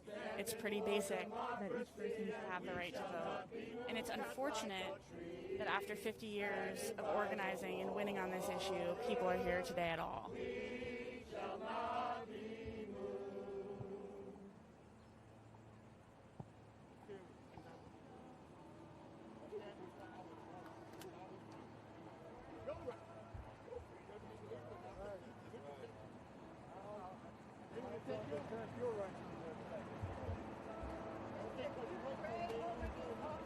All of them. All of them. Just like you're a rainbow police. People are beginning to pray over the officers. Bow your heads in prayer. They're bowing their heads in prayer. These young men and women who are holding the line and standing guard on their boat. They're doing what they are commissioned and what they have vowed to do, as we have on this side. Help us, oh God, to realize we're in the same struggle, in this same moment, in the same space. And while they're unable to say anything, their purposes are evinced by their statement of where they stand. And may they get the message from us that we stand on the principles of justice. We've come to do no harm but to do what's right. And help us, oh God, to effectuate what we have been called to do. Hear us, oh Lord, and keep us all safe, because we are not the enemies of each other, but injustice is the enemy of us all. Be with us in this moment, oh God. We ask you to move mountains out of the way. We ask you, oh God, to move valleys and make the crooked places straight and the rough places plain, that your glory will be revealed. And voting rights will be envisaged and realized for everybody. Hear our prayer, for we ask it in the name that's above every name, and in every name called upon by the names that you call and are called by. And all of God's people said, Amen. We want justice. That's all we want. We want it right now. That's all we want is justice. What is it that your God requires? How are you doing? I'm excited, very excited. Yeah. What brings you out here today? Freedom, justice, democracy, the right of all Americans to vote and be feeling comfortable that their vote matters and their vote counts. I see you're a man of faith. Absolutely, and it is my faith that brings me here to this White House. This is the people's house. The President of the United States was elected by the people of the United States. So we're not here about party. We're not even here about any particular platform. We're here to protect the right of all American citizens to vote. Voter suppression legislation is all over this country, in over 40 states. And we need the White House. We need the President. We need our Senate to do the right thing and protect the right of every American citizen to vote. And that's not the case right now. And so it is important that even this fearless group who gathered here today send a message to our President, to the Senate, to the head of our Senate, to the Congress, that the people are restless, that the people want them to do something, the people want them to act, and to make sure that the hatred that we've been feeling, the divisiveness that we've been feeling, that we can bring our nation back together. And nothing will bring us back together more than voting. Nothing brings us back. Nothing unites our nation more than voting. And the whole world is watching us. They have always watched and appreciated America and its democracy. We are slowly allowing that to slip away from us. And so I'm honored to be a part of this group that is trying to relight that candle so that people around the world will know that there are still those of us who believe in our democracy, who believe in the right of every American citizen to vote and to have our votes counted. We're not here about Republican or Democrat or any other persuasion. We're here for the American people and their right to vote. I love that you're bringing that home, because you're right. That shouldn't be a political issue. It should be an automatic thing that people are just registered and they cast their ballot easily. We call it the right to vote. It's not even just a privilege. It's a right that should be granted to every American. The right to vote and to feel comfortable about your vote. We should not be making it harder for the people to vote. We should be making it easier for the people to vote and to feel that they're a part of our democracy that is looked upon and lifted up around the world. Now that's in peril. Now that is in question. And I hope that the message today that we send in front of this White House, our house, the people's house, is a message of love and unity and democracy. Because that's why I'm here.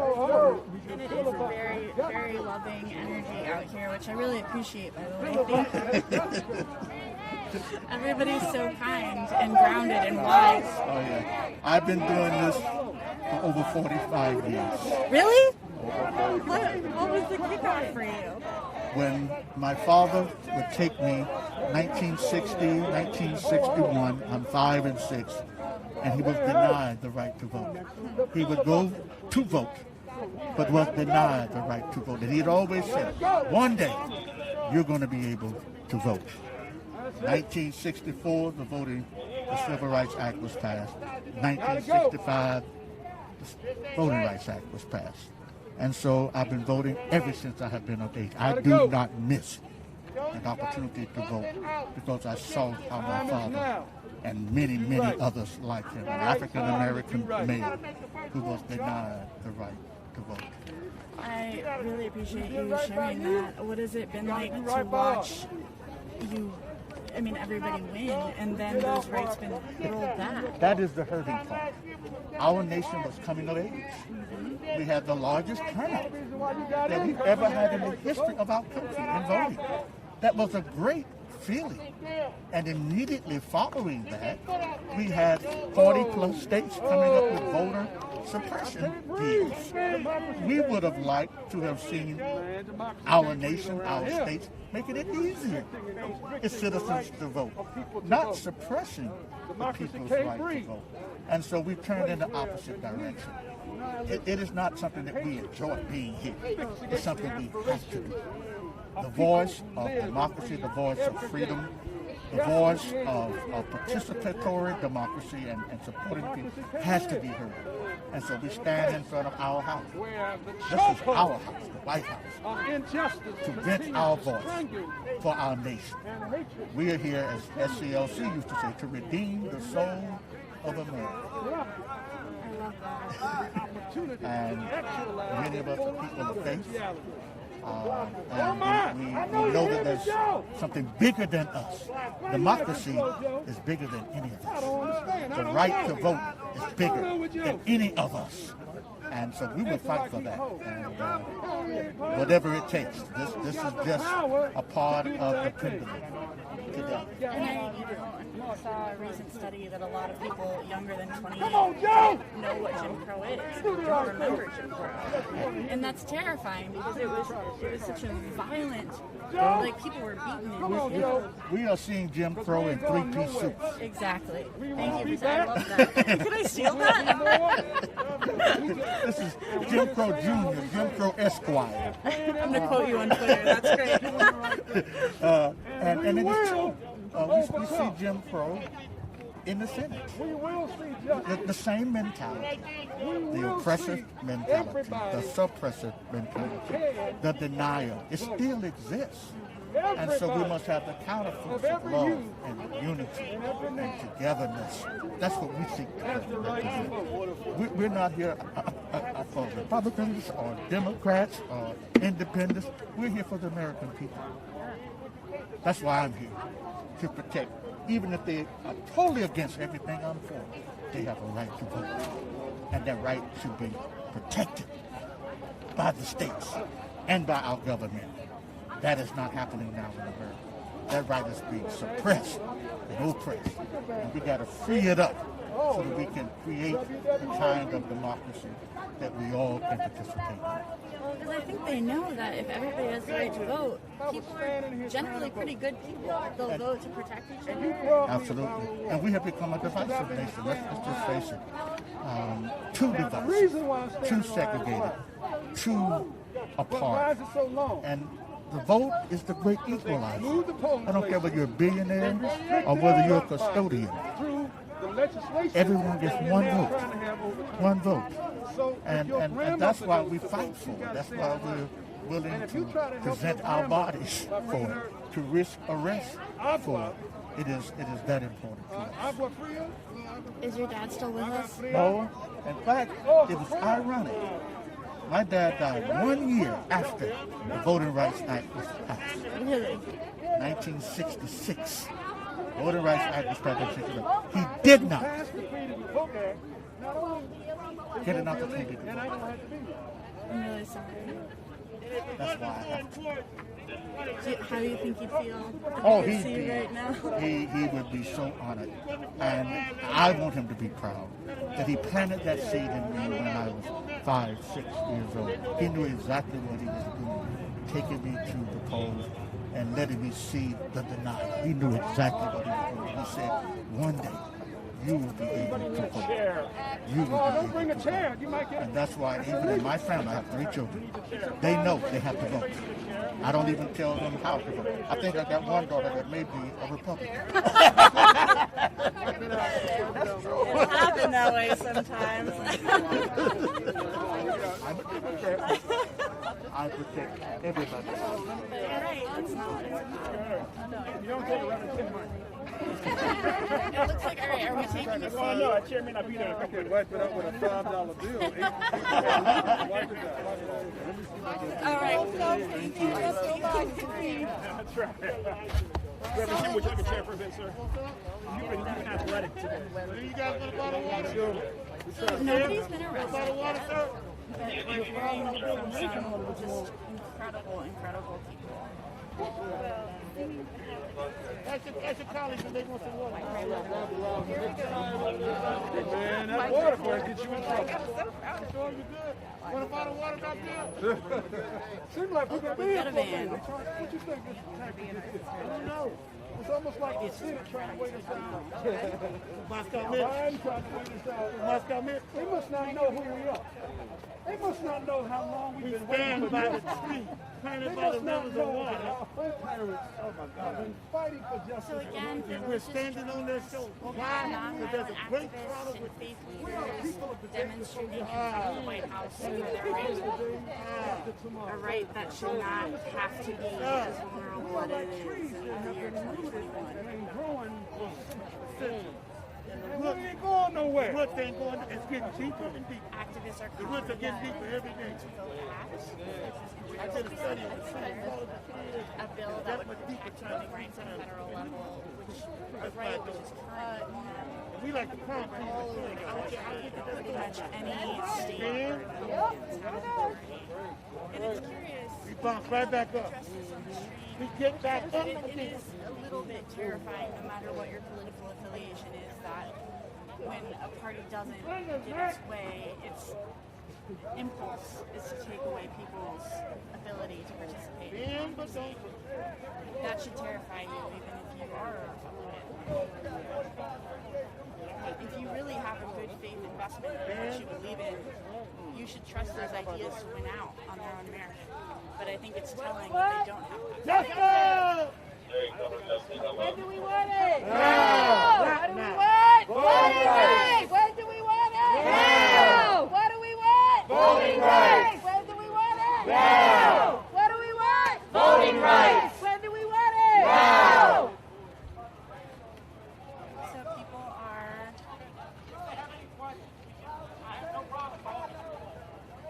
Can I have a huddle? All right, so we're having a huddle with the activists. Yes, they were correct. We need to understand that we now violated a Secret Service barrier, and it is not a simple cycle. So people are regrouping And if we are not perhaps in by cutoff to make a plan. that could mean that you'll be held over. And as you know, I don't know if we're getting this in the shot. Still tons of people behind us standing in solidarity with those who are likely to get arrested. Shocker. 70-something% Americans support legislation which protects the right to vote because it's kind of a no-brainer. Who's really anti-voting?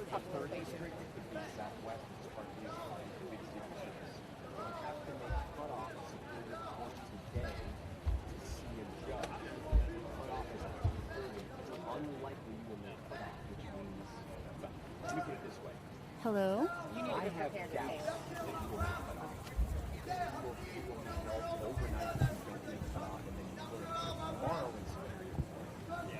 What that means is you can appear anytime from 1 p.m. to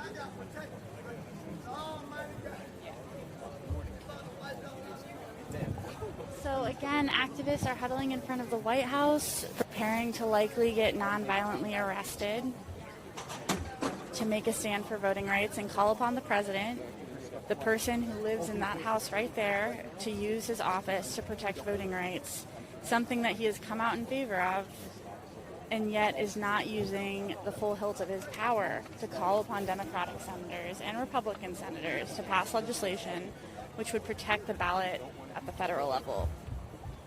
There are just so many mirror images of the civil rights movement and what we're seeing right now. Something that people probably don't remember is that similar to now, the idea that everybody should get one ballot regardless of race or ethnicity or gender was always a popular idea. And similar to then, our Senate was held hostage by minority rule, which did not represent popular opinion.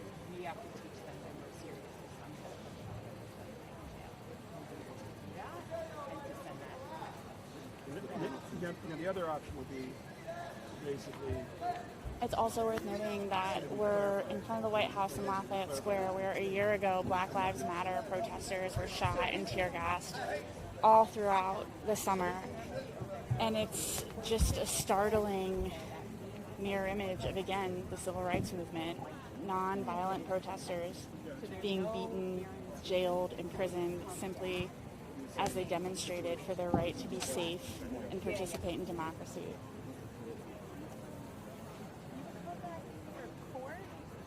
What the plan is 6 months and or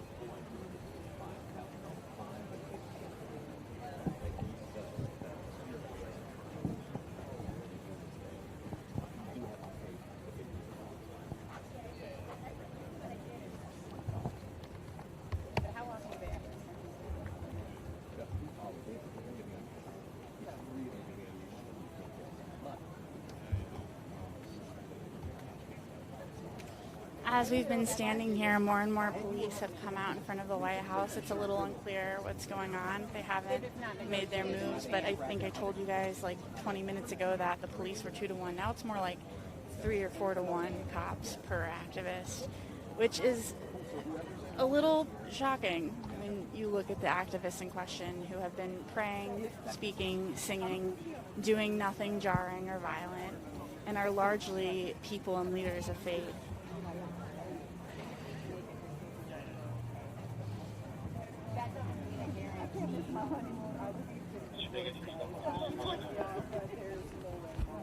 That is a totally legitimate, and it's a high probability that you wouldn't miss that claim, but if it is that important, I wouldn't say that.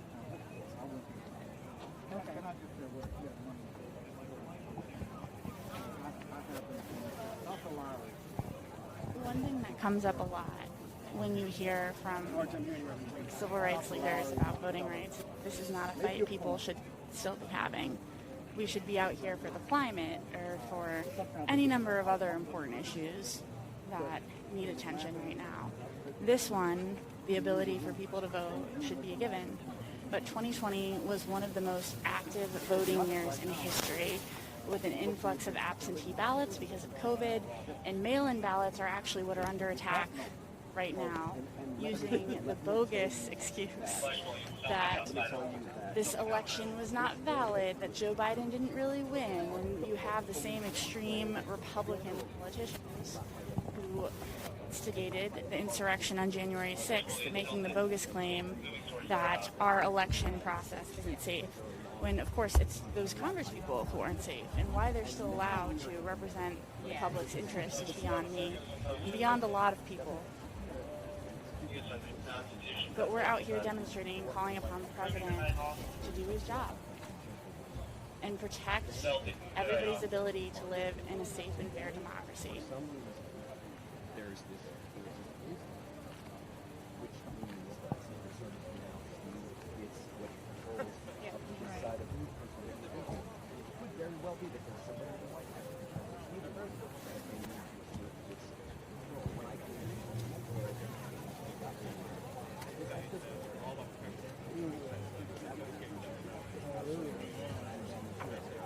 by the time we were walking through this. So it looks like the huddle is to make sure that everybody's doing, safe and comfortable as they risk arrest. Again, nobody here is a violent, out of control, crazy person. Everybody here is an intelligent, grounded, again, a lot of them are religious leaders. Over there, we need to have a conversation with our attorney. Sure. So we're backing up to give them privacy.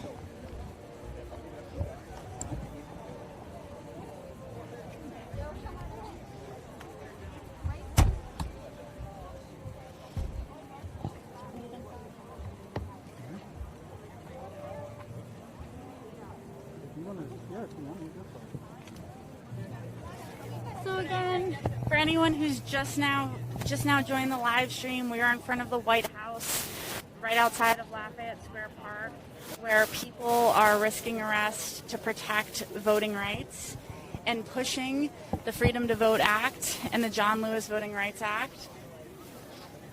Everybody behind us is willing to get arrested. See?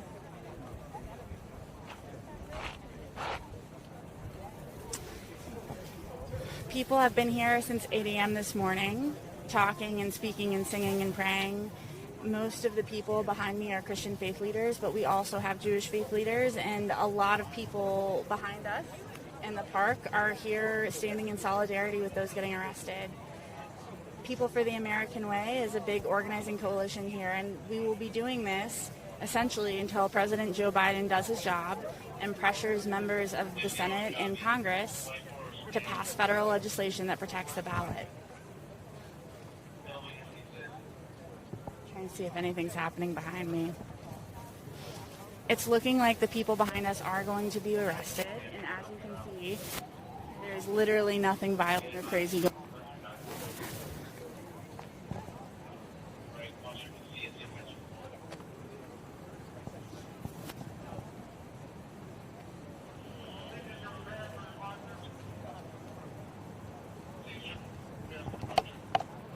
Hey.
lights get phased and stuff.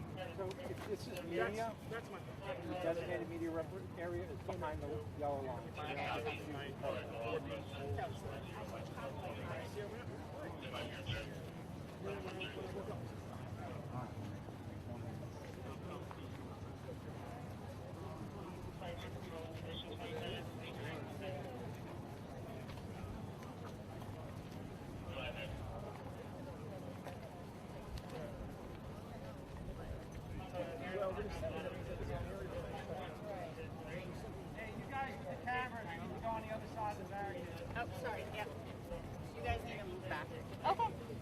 They want the press line to be behind the barricade so that you don't have to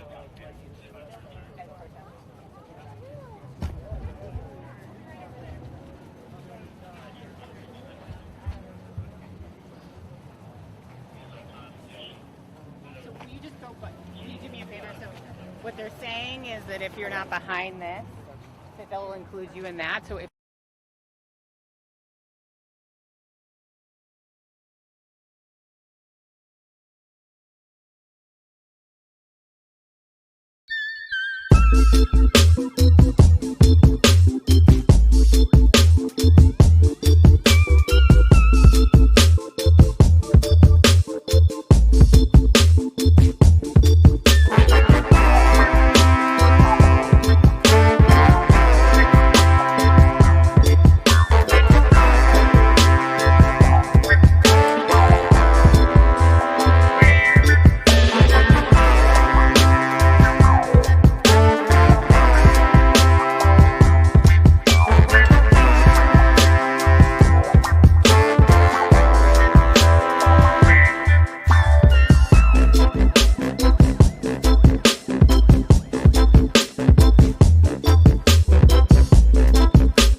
Albert, I mean, there may just not be much we can do for that. I would have brought external battery if I knew this went so long. The schedule said 9 to 11, so I thought it was about.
Yeah, it's probably true. Well, we got plenty of other great voices here. Maybe. It's hard to know. I know just as many until my voice gets hoarse. Yeah. You're right. I'm sure there's a YouTube video. YouTube video. Just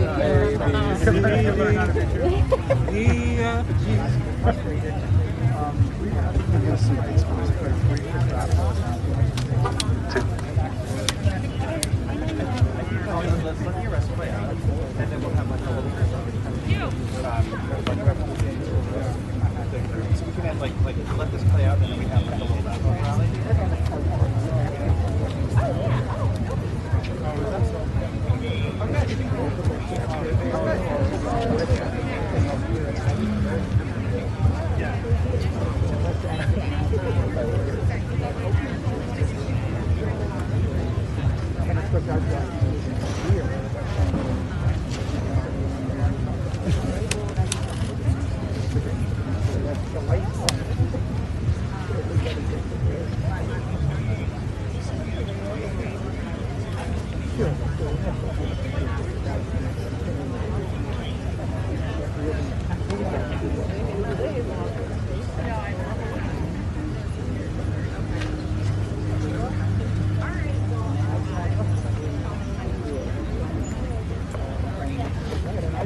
I'm great at bargaining. Just saying, they should have put me up there.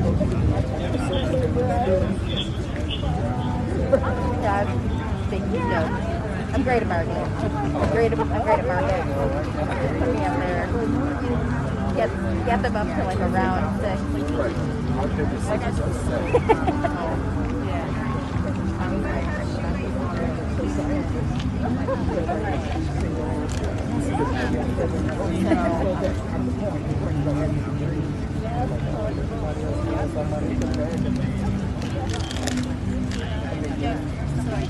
If we give you the cooler, will you take one more person?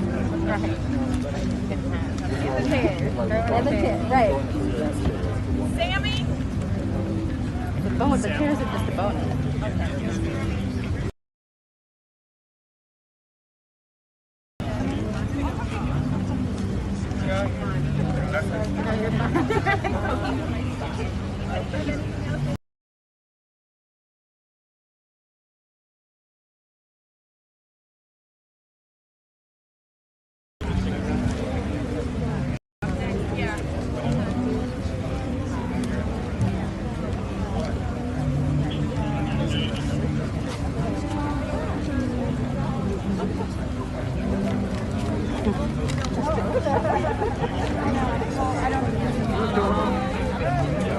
What's Oh, yeah, hi. Hi.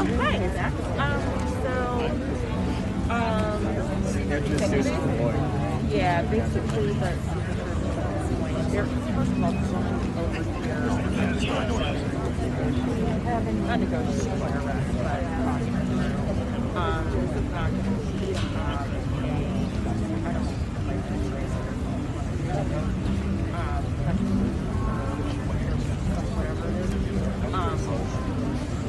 they're going to it's not overnight. Well, it is, but I think now that when it's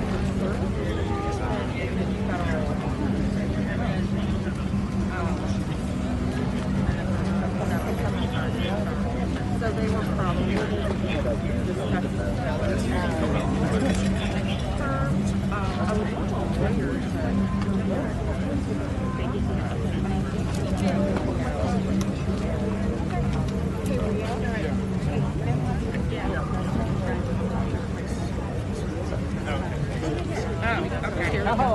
I did it. Stay right where you are. I think some posters. Okay.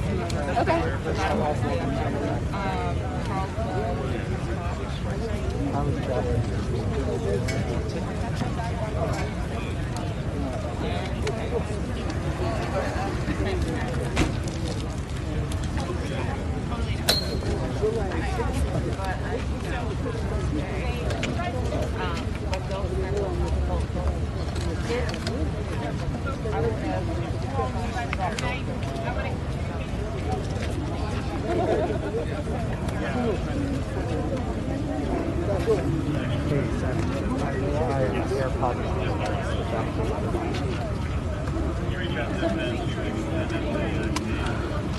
You know well? Go on it, you have low sugar issues.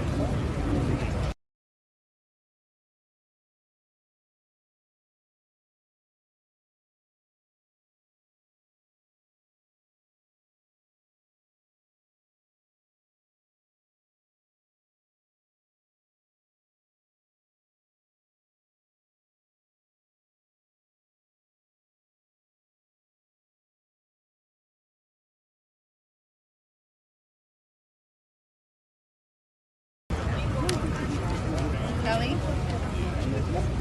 What is the issue?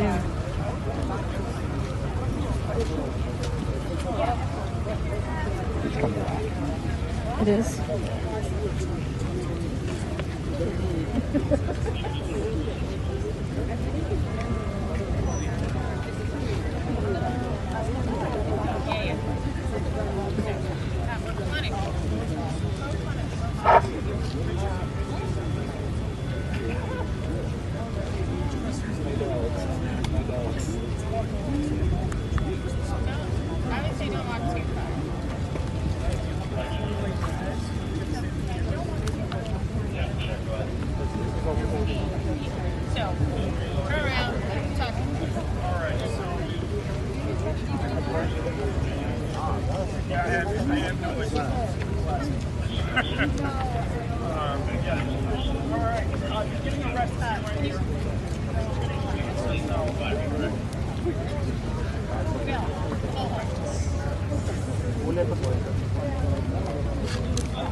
Right.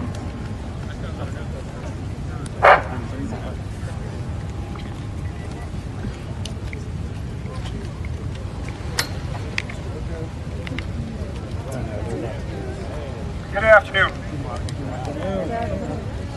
My name is Ben Jealous, President of People for the American Way, former National President of the NAACP. Mike. And we've been informed that if we're here a few more minutes, we will be getting arrested. We've also been informed that we may not get out of jail right away. We may be there overnight. I want you to hear from each of the brave women and men who are risking arrest right now. We'll go down the line. I think it's important whenever somebody takes a risk for our democracy, for us to hear from their heart about why they're taking this risk. I think it's fair to say that everybody here in some way has prayed for Joe Biden. Everybody here in some way is in some to support the President's mission of pulling our country back together. And each of us has come to the conclusion that there's really no way for our nation to move forward if we don't protect the voting rights of our neighbors. That's right. But now I'm going to stop speaking for all of us and let each of us speak as an individual who's likely headed to jail and may be there overnight. We'll start with Sister Quincy Howard. She is a Dominican sister who came here with a letter from 3,000 others urging Joe Biden.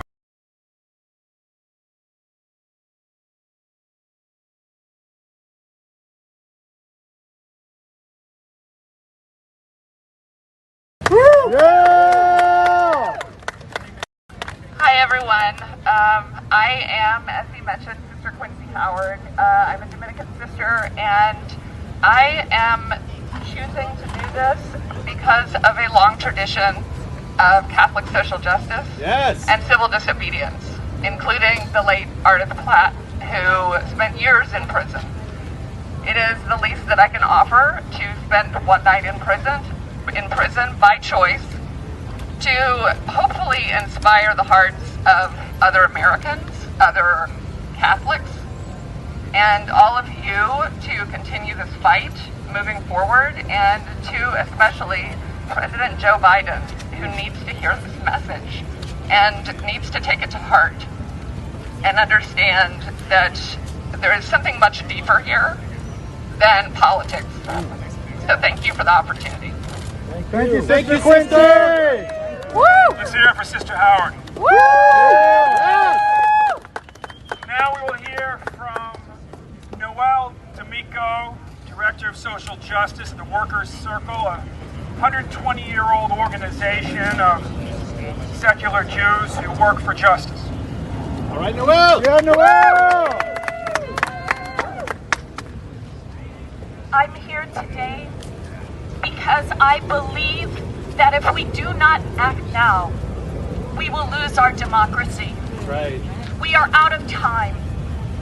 And I am prepared to be arrested because I know that people across this nation have been standing up and will continue to stand up for voting rights and our democracy. I get arrested today with the full support of the thousands of members across the country that belong to the Workers' Circle, a 121-year-old secular Jewish activist organization who came to this nation out of seeking safety and refuge from pogroms, from being ghettoized. I'm here today not alone, but as part of a multi-racial, multicultural movement of millions across this country. Yeah. And our message to Joe Biden is, it cannot wait. We must have voting rights now. President Biden, do not stand idly by. We're counting on you. Yeah. And next we'll hear from the great activist Cliff Albright, co-founder of Black Voters Matter. Good afternoon. As I stand here today, surrounded by so many folks of good faith, so many faith leaders out here, you know, I'm reminded of a word, and don't ask me the book and the chapter and verse, but you know, it's written somewhere that when you choose this path of righteousness, that you got to count the cost. That you got to count the cost. Like, what is the cost of you being involved, of you going down a certain path? And I'm here to say that I and these other folks that are standing next to me, we've counted the cost. We've counted the cost on both sides, what the cost is of getting arrested, but also what is the cost if we don't take a stand for voting rights? What is the cost if we don't take a stand for this democracy? What is the cost in terms of not having voting rights and not being able to move forward on the issues? What is the cost of not being able to advance reproductive justice? What is the cost of not being able to advance safety from police violence and greater police accountability? What is the cost? What is the cost of not being able to get a path to citizenship for our friends? And what is the cost of not being able to get the health care that we deserve, of not being able to get an end of this COVID pandemic? All of these are the issues that are at stake when we don't have our full voting rights. And so what is the cost? And I've counted the cost. And I'm honored to say, and I'm pleased to stand with these folks to say that after counting those costs, I choose to be arrested. I choose to take a stand. And I say this one last time, it's not for everybody, right? We all have good decisions that we gotta make, but we got to believe, all of us have got to believe that we've got the power to move mountains. We've got to believe that. And so we've got to believe, even if your path is a different path, you might not be getting arrested today, but you might be getting arrested tomorrow. Yeah. You might not get arrested at all, but you might lead a protest, you might lead a march. We've all got a role to play in this. We've all got a path that we've got to take. As for me and my house, I choose the Lord. Thank y'all. Come on. And next we'll hear from Pastor Lewis Logan from Atlanta, Georgia.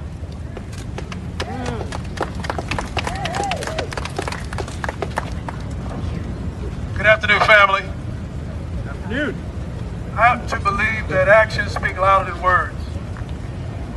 We came here, we marched, walked across some very important roads, and some words that mean that my life matters and the lives of others. But our lives do not matter if we can't speak and can't be heard, and if we can't do what we need to do. Today, being arrested is only a symbol of what is already the case. I'm already under arrest. Right. I'm a man of African descent. I live in a country that continues to incarcerate my humanity on a daily basis. And so this is a symbol of what I already experienced. Not afraid of jails. I'm afraid of playing and acting as if I'm not already in jail. I'm living a facade and a lie.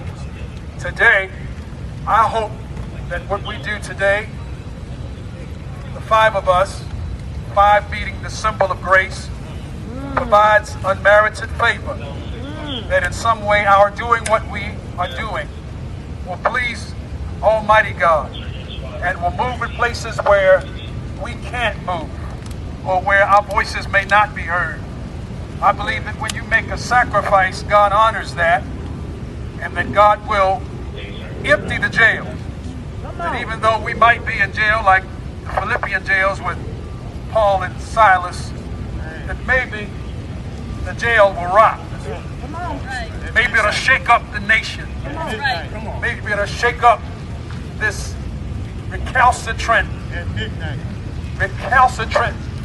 Congress and will create a catalyst for transformation and change. So we simply dramatize where we already are and believe in the power of God's grace. Before I close, let me just thank God for this awesome opportunity to be a witness, to be in the great presence of these brave mothers and fathers, brothers and sisters all. And you who will follow in lockstep in some way, please pray for us as we do what we have to do. God bless you. Yeah. Let's hear for each one of these women, each one of these men.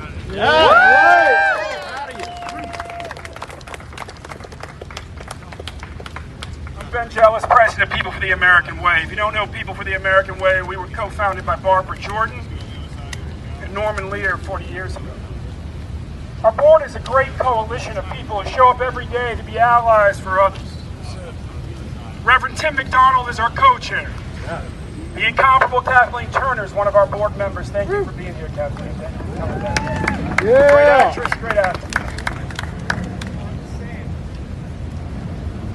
You know, it's something when they tell you that you're going to go to jail in D.C. So often we activists, we get arrested in D.C. and, you know, they put the cuffs on, they take the cuffs off, out in an hour. That's not what's going to happen today, most likely. We're being told this is a more serious infraction. We will be processed differently, and we will likely be there overnight. You know, I think about Kamala and I think about Joe. I know them as friends. I've known Kamala for a third of my life. I've known Joe almost as long. We are only risking arrest right now because we need our friends to stand up and be friends. Yeah. To the people of this country, have the courage that it takes to actually move voting rights forward. That's right. We cannot so romanticize a rule in the Senate that was used to insulate Jim Crow. That's right. And we're willing to let our democracy be assaulted from within.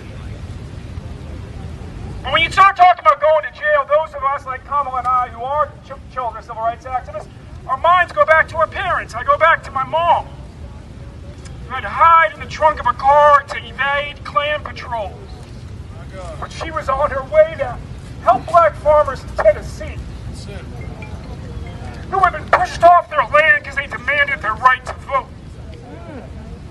I think about my father, white boy from Maine,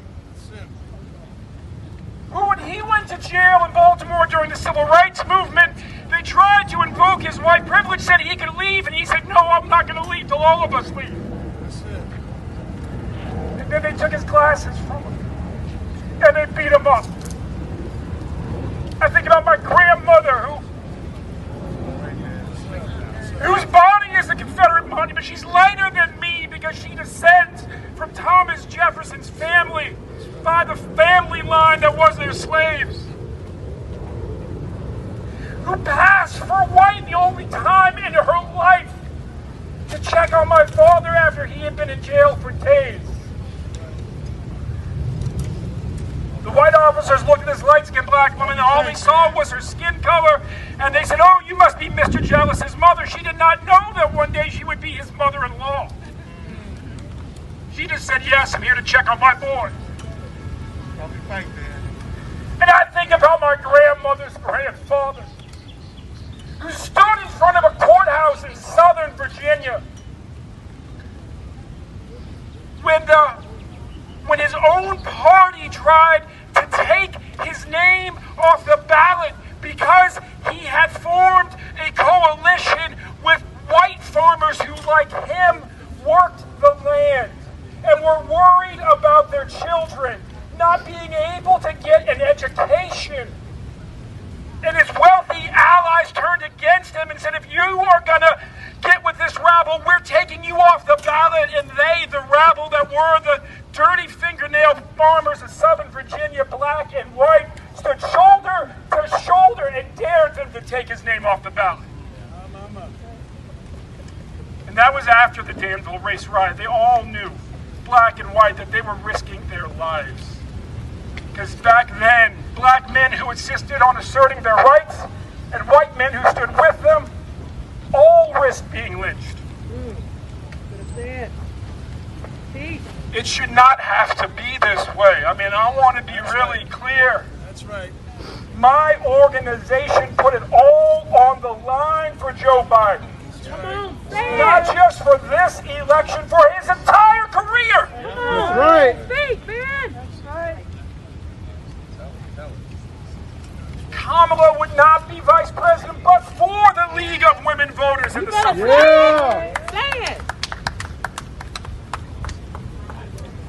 But you know, A. Philip Randolph was told, some say by LBJ, some say by FDR, some say by both. I agree with everything you say, now go make me do it. And this is where we are right now.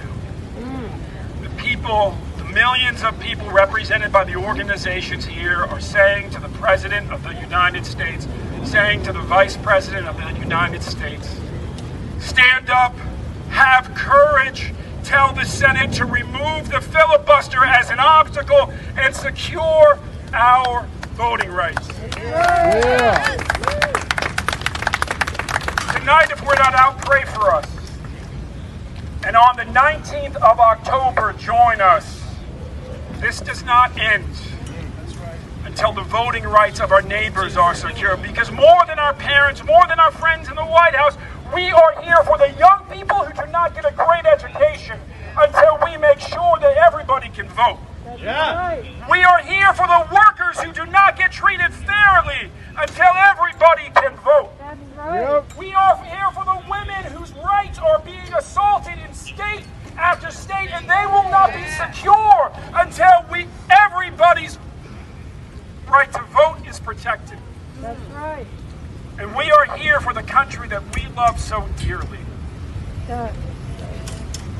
That we're willing to risk everything you risk when you give up your freedoms and you go into the Central Cell.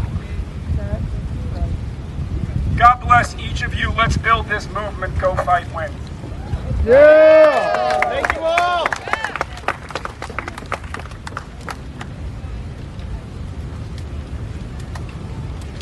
What do we want? Voting rights! When do we want it? Now! What do we want? Voting rights! When do we want it? Now! What do we want? Voting rights! When do we want it? Now! What do we want? Voting rights! When do we want it? Now! What do we want? Voting rights! When do we want it? Now! What do we want? Voting rights! When do we want it? Now! If we don't get it, if we don't get it, shut it down! If we don't get it, shut it down! I said if we don't get it, shut it down! John Lewis was a freedom fighter and he taught us how to fight. John Lewis was a freedom fighter and he taught us how to fight. What side are you on, my people? What side are you on? What side are you on, my people? What side are you on? Let's try that one more time. What side are you on, my people? What side are you on? On the freedom side. What side are you on, my people? What side are you on? On the freedom side.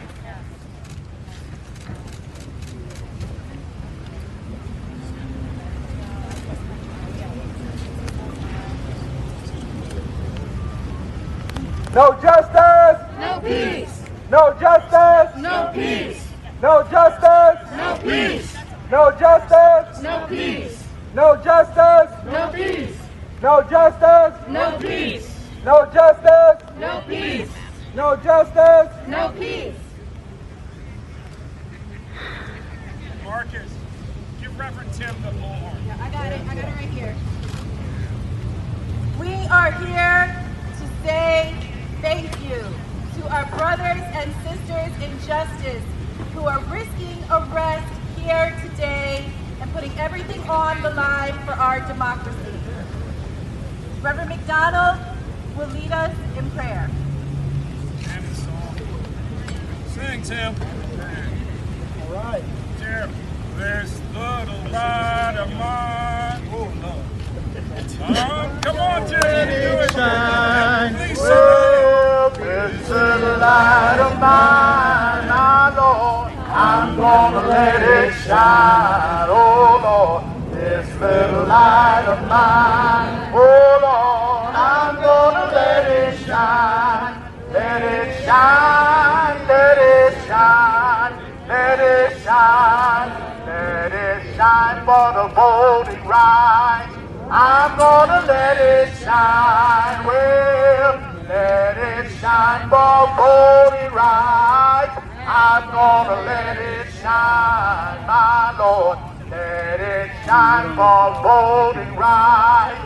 I'm gonna let it shine, let it shine, let it shine, let it shine all around the White House. I'm gonna let it shine, well, all around the White House. I'm gonna let it shine, my Lord, all around the White House. I'm gonna let it shine, let it shine, let it shine, let it shine, let it shine for democracy. I'm gonna let it shine, well, let it shine for democracy. I'm gonna let it shine, my Lord, let it shine for democracy. I'm gonna let it shine, let it shine, let it shine, let it shine. Everywhere I go now, I'm gonna let it shine, well, everywhere I go now, I'm gonna let it shine, my Lord, everywhere I go now, I'm gonna let it shine, let it shine, let it shine, let it shine. Woo! Right.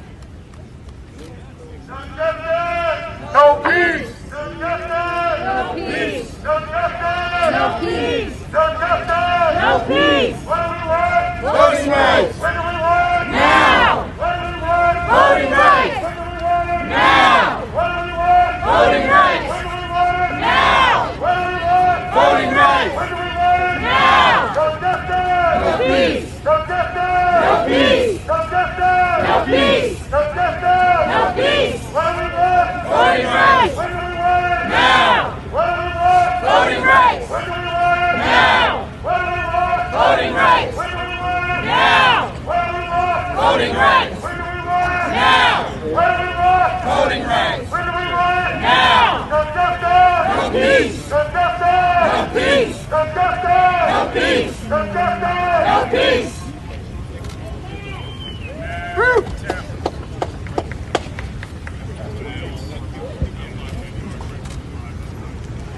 Reverend Tim, don't make me start singing again. Just fix it. He told me to wait until the arrest started.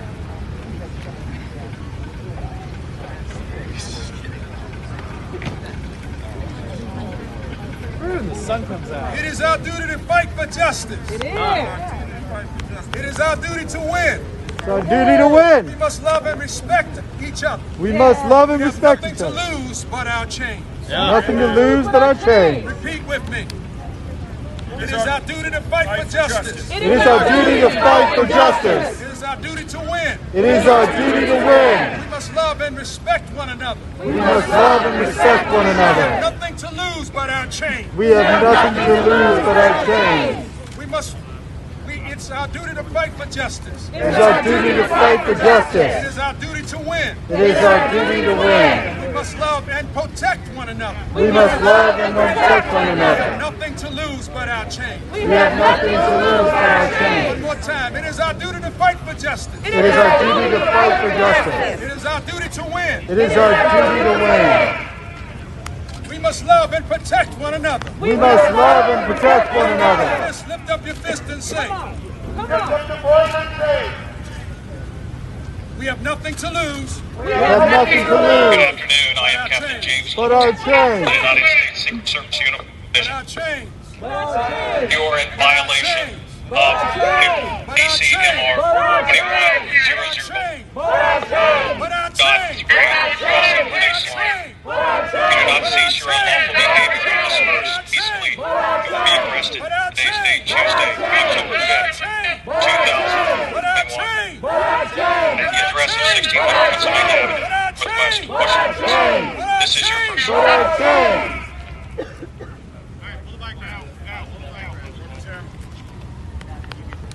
first warning. First warning. First warning.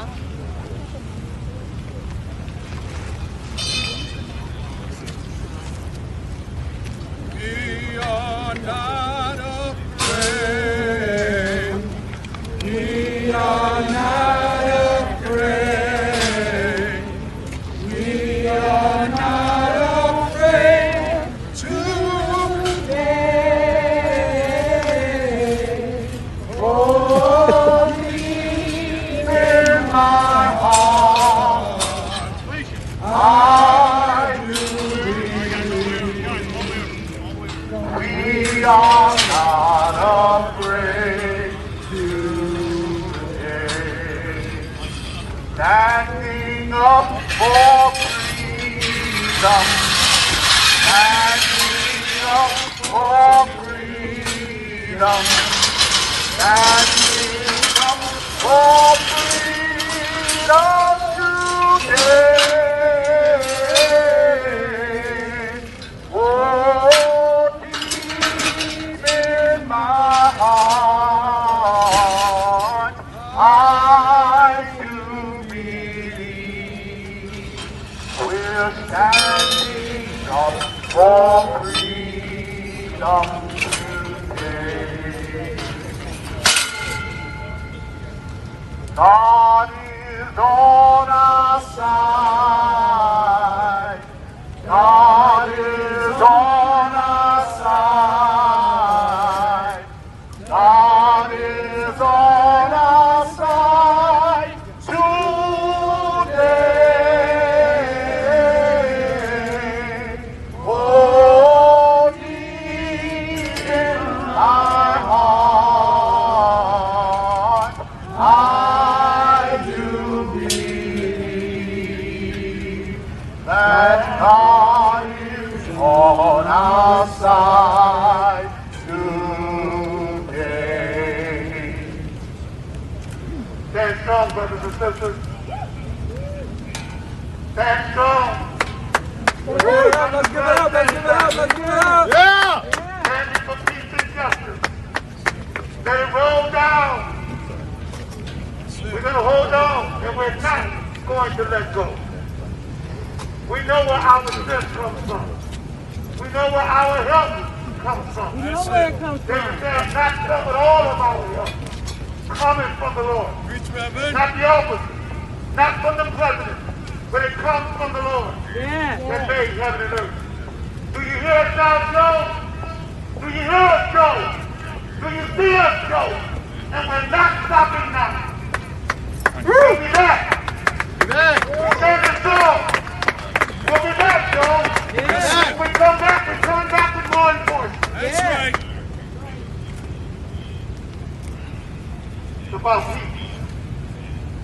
No justice. No peace. No justice. No peace. No justice. What do we want? Voting rights. When do we want it? Now. What do we want? Voting rights. When do we want it? Now. Not tomorrow, but right now, Joe. Now. Tomorrow, but right now, Joe. Right now, Joe. Right now. Joe. We're making sacrifices, Joe. How about you? Not about friendship. If they were your friend, they wouldn't fight you. Leadership. Speak. We put you in office to lead, Joe. Not be great out. But lead. That's right. Do the right thing. Say the one thing you did right was the day we started to fight. Keep your eyes on the prize. Hold on, hold on, hold on. Keep your eyes on the prize. Hold on, hold on. Lead us, Tim. Shall we pray? God of justice, Yes. God of truth, God of righteousness, Yes. God of democracy for all people. We come before you as we stand in the shadow of our house, the people's house, the White House, occupied by those who were elected. Good afternoon. I am Captain James Livingston Sir. of the United States Secret Service Unit. We pray now, O You're in God, violation of DCMR 2100-3, crossing police line. that you will If you do not cease your unlawful behavior and disperse peacefully, you will be arrested. who are committing Today's date, thereby Tuesday, October 5th, as a living 2021, sacrifice, at 1600 Pennsylvania Avenue, Northwest, Washington, D.C. This is your second warning. Thank you for their courage. We thank you for their commitment. We thank you for their love for democracy.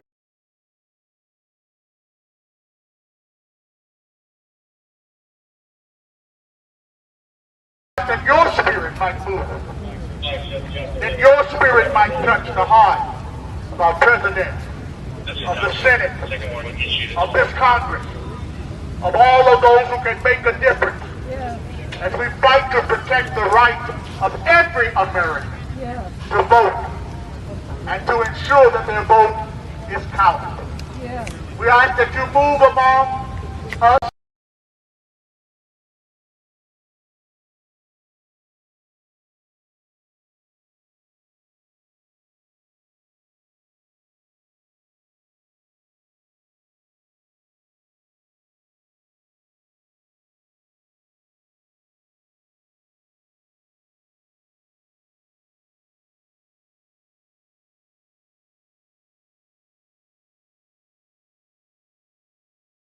Democracy, this witness for the right to vote.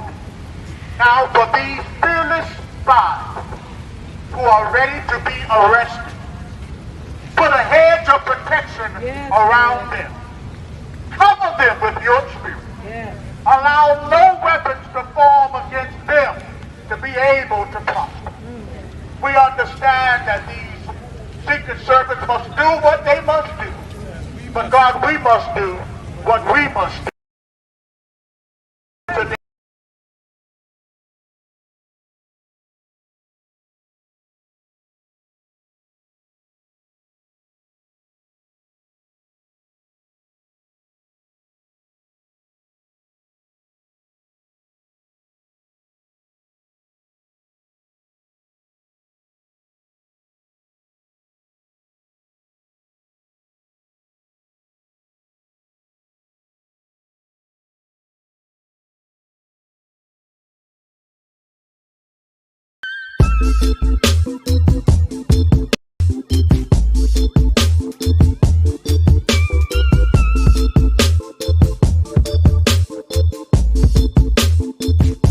you are doing, how you are using these fearless spies to stand up for your people. Bless all who are involved. I am Captain James Livingston of the United States Secret Service Unit Division. And holy You're in name we violation pray. of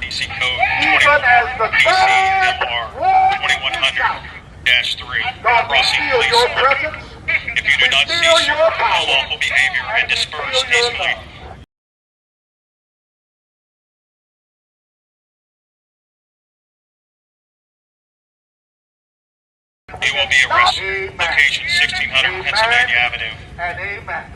Northwest, Washington, D.C.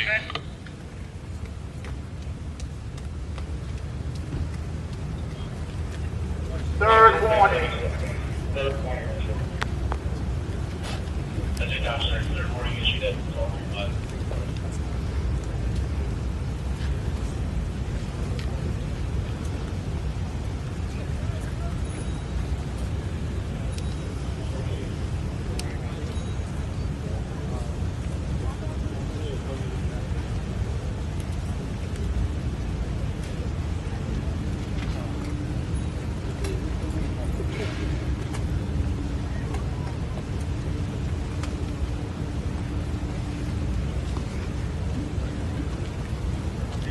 Now you're being placed under arrest.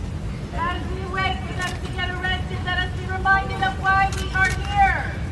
We are here to demand that the White House give voting rights for all that is We shall not be moved.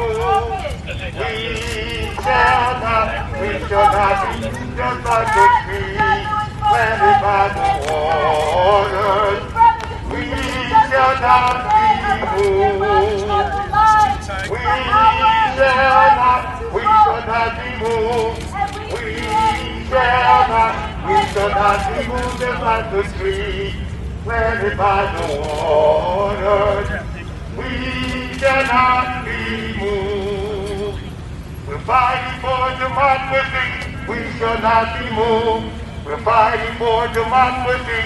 We shall not be moved just like the tree planted by the waters. We shall not be moved. We're fighting for voting rights.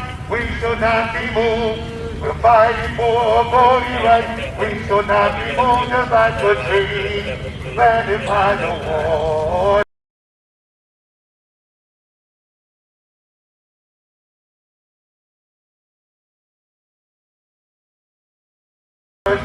Yes, thank you.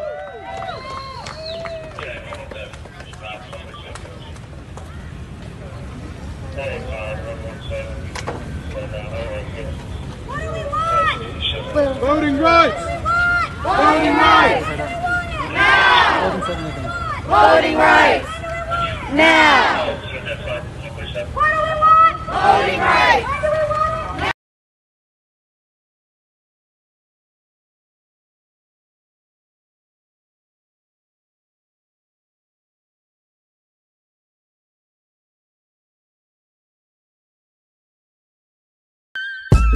it? Now.